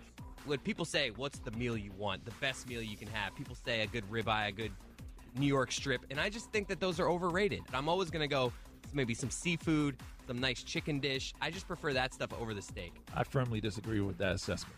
I think most people would. The most overrated food is lobster. It's the cockroach of the sea. That's right. I said it. These are shocking things. All right. Put it on the poll, Guillermo. Is steak overrated? Is lobster overrated? Do you eat the fat? Because Stugatz is saying the fat is the best thing. I don't think a lot of people think the fat is the best thing. Do they? It's so good. Like, you ever just grill a ribeye and at the very end on the edges, there's that fatty part of it. It is right in the garbage. Right off the right in the garbage. I'm going to throw you in the garbage. What's the matter with you? The Dan Le Batard Show, 9 till noon on the Quad City Sports Leader, ESPN 1170 AM. Blue Jack Hyundai is here for you, Quad Cities, and proud to roll out Hyundai Assurance. In addition to money-saving offers through the Hyundai Spring Sales Event, your first payment's not due for a full 3 months on any new Hyundai, including a new 2020 Hyundai Tucson. And to give you more peace of mind, if you lose your job, your payments are covered for 6 months. Plus, you still get America's best warranty, a 10-year, 100,000-mile limited powertrain warranty, and Hyundai Assurance. Blue Jack Hyundai is here for you. Click BlueJackHyundai.com. See dealer for full details. Interest accrues and date of purchase with approved credit through Hyundai Motors Finance. Ends 3/31/20.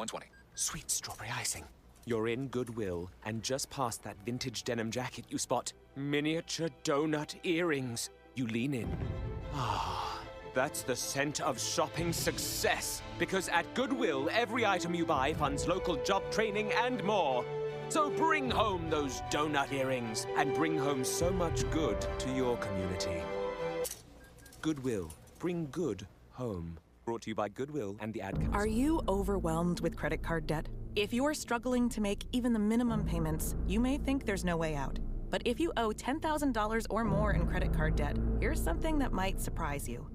There are secrets the credit card companies don't want you to know. Secrets on how to eliminate your debt and become debt-free. Imagine the thousands you could save. To unlock these secrets, take the next few minutes to call Credit Answers for no obligation, free information. Call 1-800-422-4919. We're not talking bankruptcy or debt consolidation. This is your chance to settle your debt for a fraction of what you owe. We even offer a guarantee, so there's no risk to call. Unlock the secrets credit card companies don't want you to know. Within 5 minutes, we'll show you how our program works and how much money you could save. Credit Answers, your answer to overwhelming credit card debt. Call 1-800-422-4919. 1-800-422-4919. You can get your sports fix by telling Alexa to play ESPN 1170. Enable the skill and never miss a moment from the Quad Cities sports leader, ESPN 1170 AM. Welcome back to Don't Hassle Us for Local here on ESPN 1170 AM. Bombers in studio. Serge, the Stat Cat's over there on the Facebook comment thread. Harrington's Pub Facebook comment thread. We have Jeff Wendland in his studio as well. We're talking with him, longtime Quad City sports journalist. We're going to be joined by Jake from Elite Sportsbook in about 5 minutes on a phone call. We'll talk to him briefly, but we're still talking with Jeff. Jeff, before we went to break, I was talking to you, and I talked to you off the air as well. You covered for the Dispatch Argus, which is based in the Illinois side of the Quad Cities. Why is it that there feels like, even though it's just a river, it's a minute to take across the bridge at the most, does it feel like we're still worlds apart?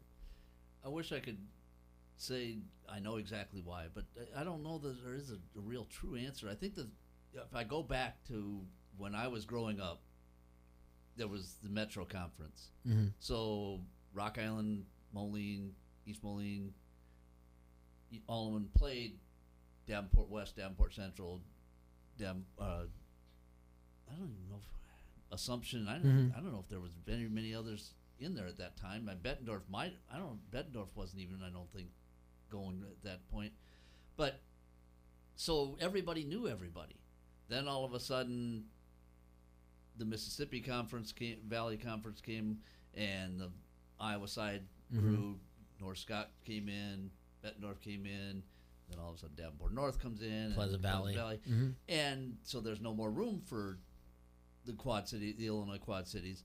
And it just kind of broke apart. And part of the thing was that there was no reason for the Dispatch or the Argus to cover the Iowa side, because there were, other than maybe the once in a while non-conference basketball game, and once in a while a non-conference football game would get in there.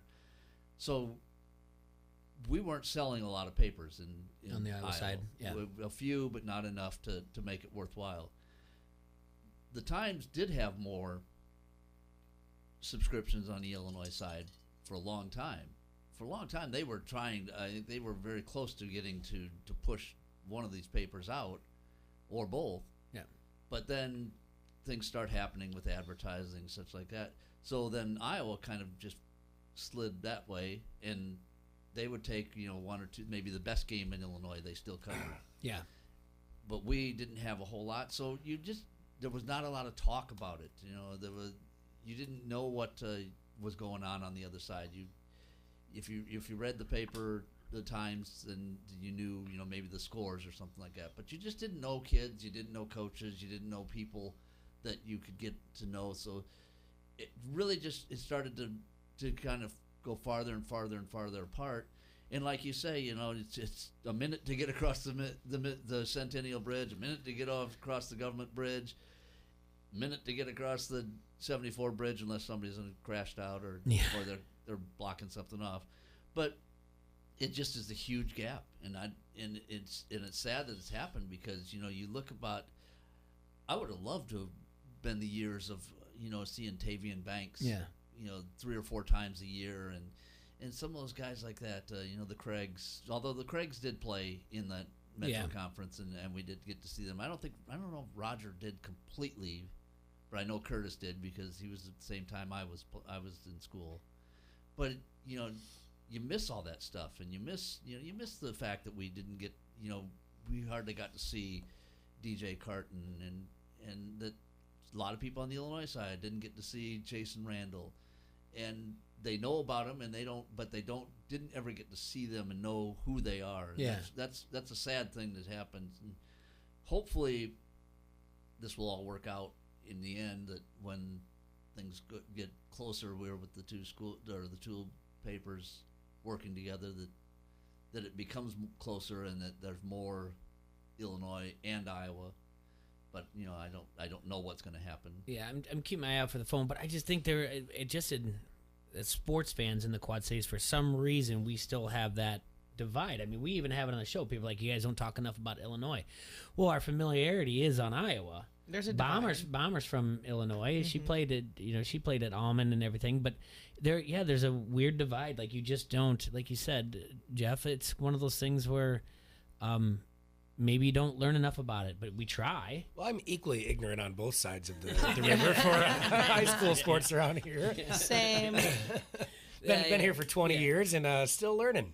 Yes, I guess even like where I'm from on my side, looking at it, I'm just like, as much as I can, but I'm like, yeah, I know Augustana's there. I know they are. Yeah. All right. I can tell you I've never seen an Augie football game. You've participated in them. People tend to talk about what they know about. Well, and like you said, that there's that divide right there. Having played at Augie, I don't go over and watch games very often. It's very, very rare that I get over there. Both my brother-in-law and my cousin also played there, and my brother-in-law's brother, we all played at different years, maybe like 1 year overlap for each of us. Maybe if they're in town, we might go catch a game once every few years. But I mean, I do need to make it a point to get over there more often. I don't know why we don't. But Sorry to interrupt you. We got to take this here. Pre-game at Bombers. Yeah. ESPN 1170 AM. Who we got? Hey Jay, how's it going? Hey Jake from Elite Sportsbook. What's up, Jake from State Farm. Sorry, you couldn't see my khakis today. So I am wearing them. Yeah. Hey man. Picture it though. I appreciate you calling in. I know things are kind of goofy right now, so. Yeah. What's Elite Sportsbook? What's going in the sports world with you? Well, let's see. Majority of the people are talking about the Tiger King and or marble racing. Trying to figure out some other things from there. People are looking at simulated games, and a lot of people are looking at esports. That's about sports wrapped up there for you, bud. Nice. I did finish episode 1 of the Tiger King. That a boy. Hold on a second. I got to ask Jeff. Jeff, have you watched Tiger King? I have not yet. Jeff. But now after hearing you guys talk about it, I think that's something to do. Do you have Netflix, Jeff? Yes. All right. Yeah, you're in. Game over. Yeah, so... or game just begun. That's right. Yeah, does Elite Sportsbook have the over-under how many times the big cat person at the Niabi Zoo gets asked, like, so what are you into? Okay, did I say something correctly, though? He was at Mississippi Valley Fair? Yes. He's been there, yeah. Yeah. I think he looks familiar. I think I've seen him there. Did you date him? You did not see him there. Stop. When I was like a kid. No, you did not. Nobody forgets that mullet, Jay, and that eyebrow ring that weighs 20 sure pounds. That wasn't the only one there at the Mississippi Valley Fair. That looked like him. It gets more about that mullet. I think you have to have a mullet to be there, don't you? Yeah, exactly. It's not required. All I want to do is buy a baby tiger now. I mean, I don't know about you guys. So with that, we're at day 11 of no sports out of the major ones, and I even think the Australian rules football got shut down, so I can't remember what we're down to. What does Elite Sportsbook have for us? The UFCs are still up on the site to bet on. So UFC 249 on April 18th, Khabib versus Ferguson, and then May 9th, UFC 250. I know there's been talk. I'm pretty sure they moved the UFC 249, but it is still scheduled to go on as planned. Mm-hmm. But looking forward into the fall, we've been focusing on getting some more football futures and player prop bets coming up for college football and professional football. But currently we have futures on the college football championships, the pro football championship, and then the AFC and NFC champions. So those are live now. We're doing a promotion this week. If you bet on the NFL championship, you'll get a $5 free bet as long as you bet over $20. So we're trying to keep things fresh, but as you know, there's a limited sports activity schedule to go from. Okay. So Aussie football is now out as well. All right. So let's play the what you should do and run it past your guys. All right. Why can't we do an over/under on first pitch of MLB baseball? Currently, right now, all leagues that have been suspended / the future is still waiting to be determined. They don't want to put any odds out because there's so many unknowns. So essentially, that's why MLB wouldn't really qualify for having one of those types of bets. But for football, since the season technically is still scheduled as it should be, those bets will be offered. At least that's what I was told at the moment. So we're kind of just playing off that and providing what we can with the bets that we know for sure are going to go on. Who's the favorite to win the national championship for college football? College football? Mm-hmm. It's got to be Alabama, Clemson, Bama, LSU. All right, what do you think? Maybe we'll play the bet the odds. Bama. All right. Let's do this. I got Clemson at plus 180. That's your favorite to win it. Right, Alabama at plus 250. 1 second here. No, it's all right. And then let's see, what else would I put up there? Jeff, do you have anything up top of your head to win it? The Fighting Illini. Yeah, at plus 1,600. That's more than that. It's gonna be more than that. Yeah, they're gonna be at a much higher. Right. Anyone else want to bet on who the champion is? I'm going to take Jason's bet, and I'm going to say Iowa plus 5,000. All right.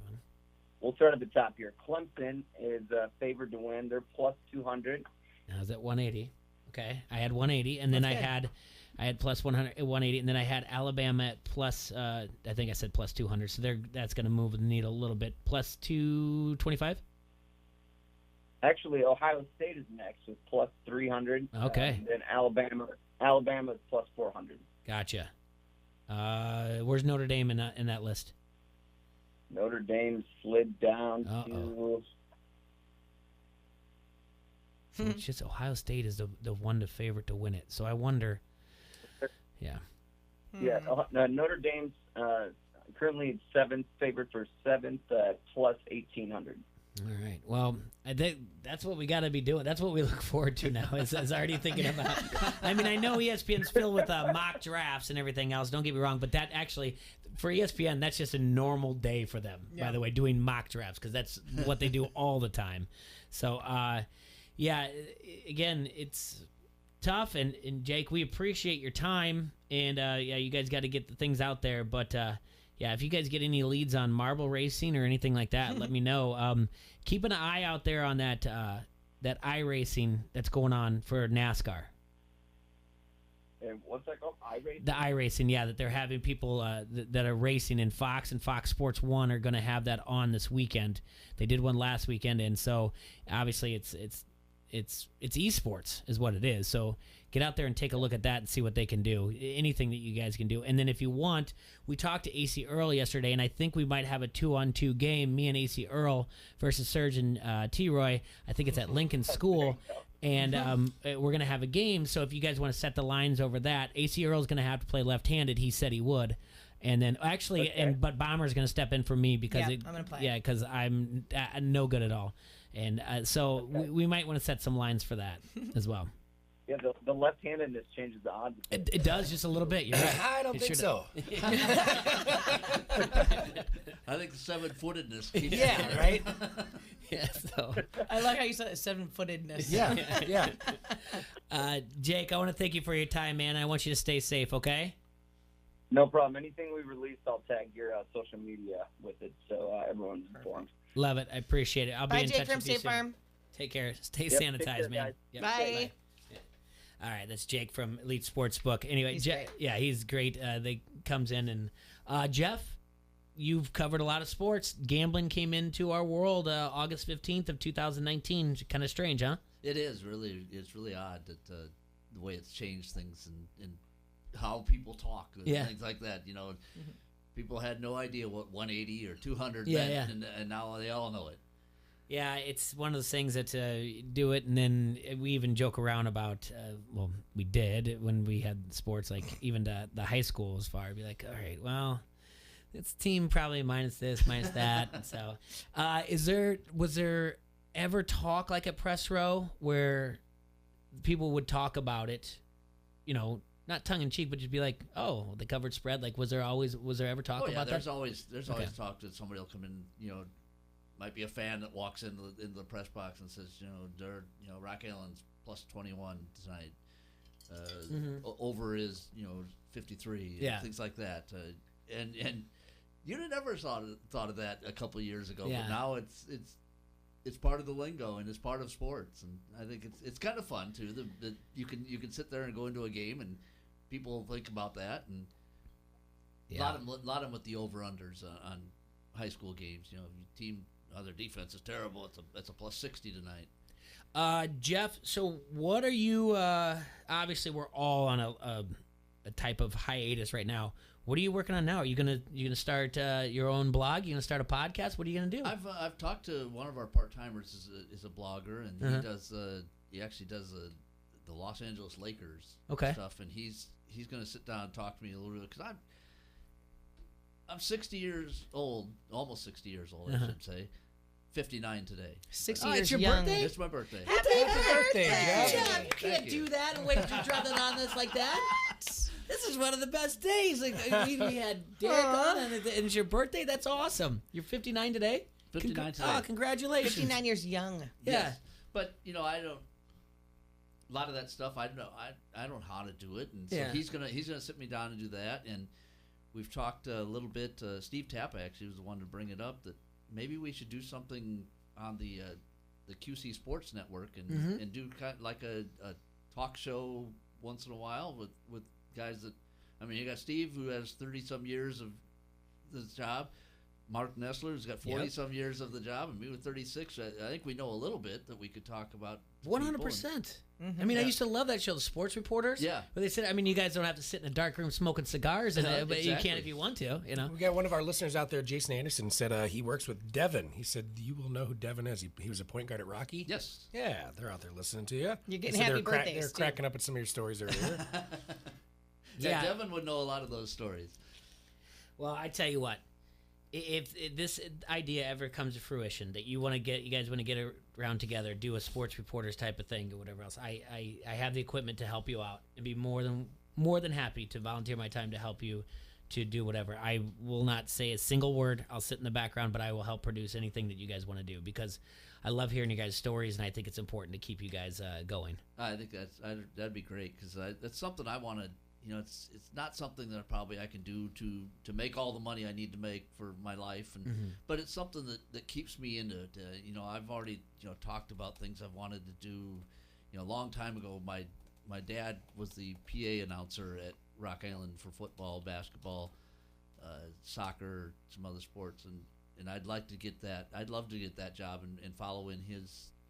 I don't know if you've ever heard what they call it, the Rock Garden, and that's where it came from. Is he used to welcome to the Rock Garden, and I'd love to do that again. I'd love to do just things to keep into sports. I've told every coach or athlete that's texted me or tweeted to me or that how they're going to miss seeing me, but I said I'll be there. I will be at sports. I'm not going to give up that. I'll be there as this fan, and I'll be there as somebody who can, keep things growing. And, tell people that what I see, and like I said, I'd like to do some kind of a blog to do some of the stories about some of the local players who are off to college, and some of the kids that are going to college, and what they're looking for and things like that. Just because I love being around the kids, the athletes, and I love being around the coaches, because they treated me so well for 36 years, and I hopefully that I did the same for them. Oh, absolutely. I mean, I can't thank you enough for coming in on your birthday of all days. Like you didn't need to do that. You could have told me no. I would have brought a treat. That's a man's nice happy birthday treat to himself. Is get out of the house and just go do whatever you want to. Go talk some sports. And to get to talk sports, that's the biggest thing. And I haven't had my dad likes to golf by himself.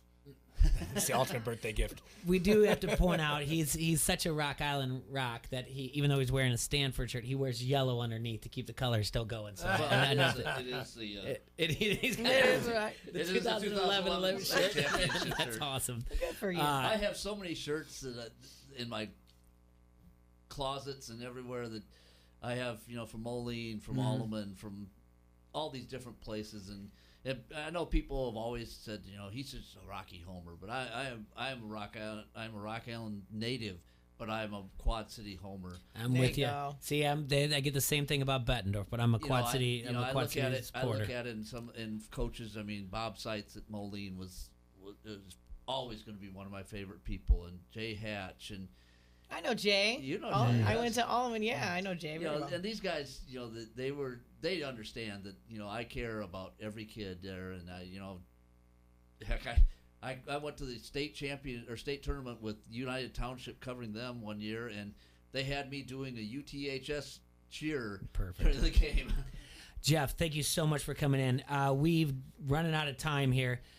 Enjoy yourselves, Quad Cities. You got to take care of yourselves, and we'll see you tomorrow. Love, peace, and chicken grease. See you, QC. Did it for. From the Sheedy Family Chiropractic Studios, this is the Quad Cities Sports Leader, ESPN 1170 AM, KPOB, Davenport.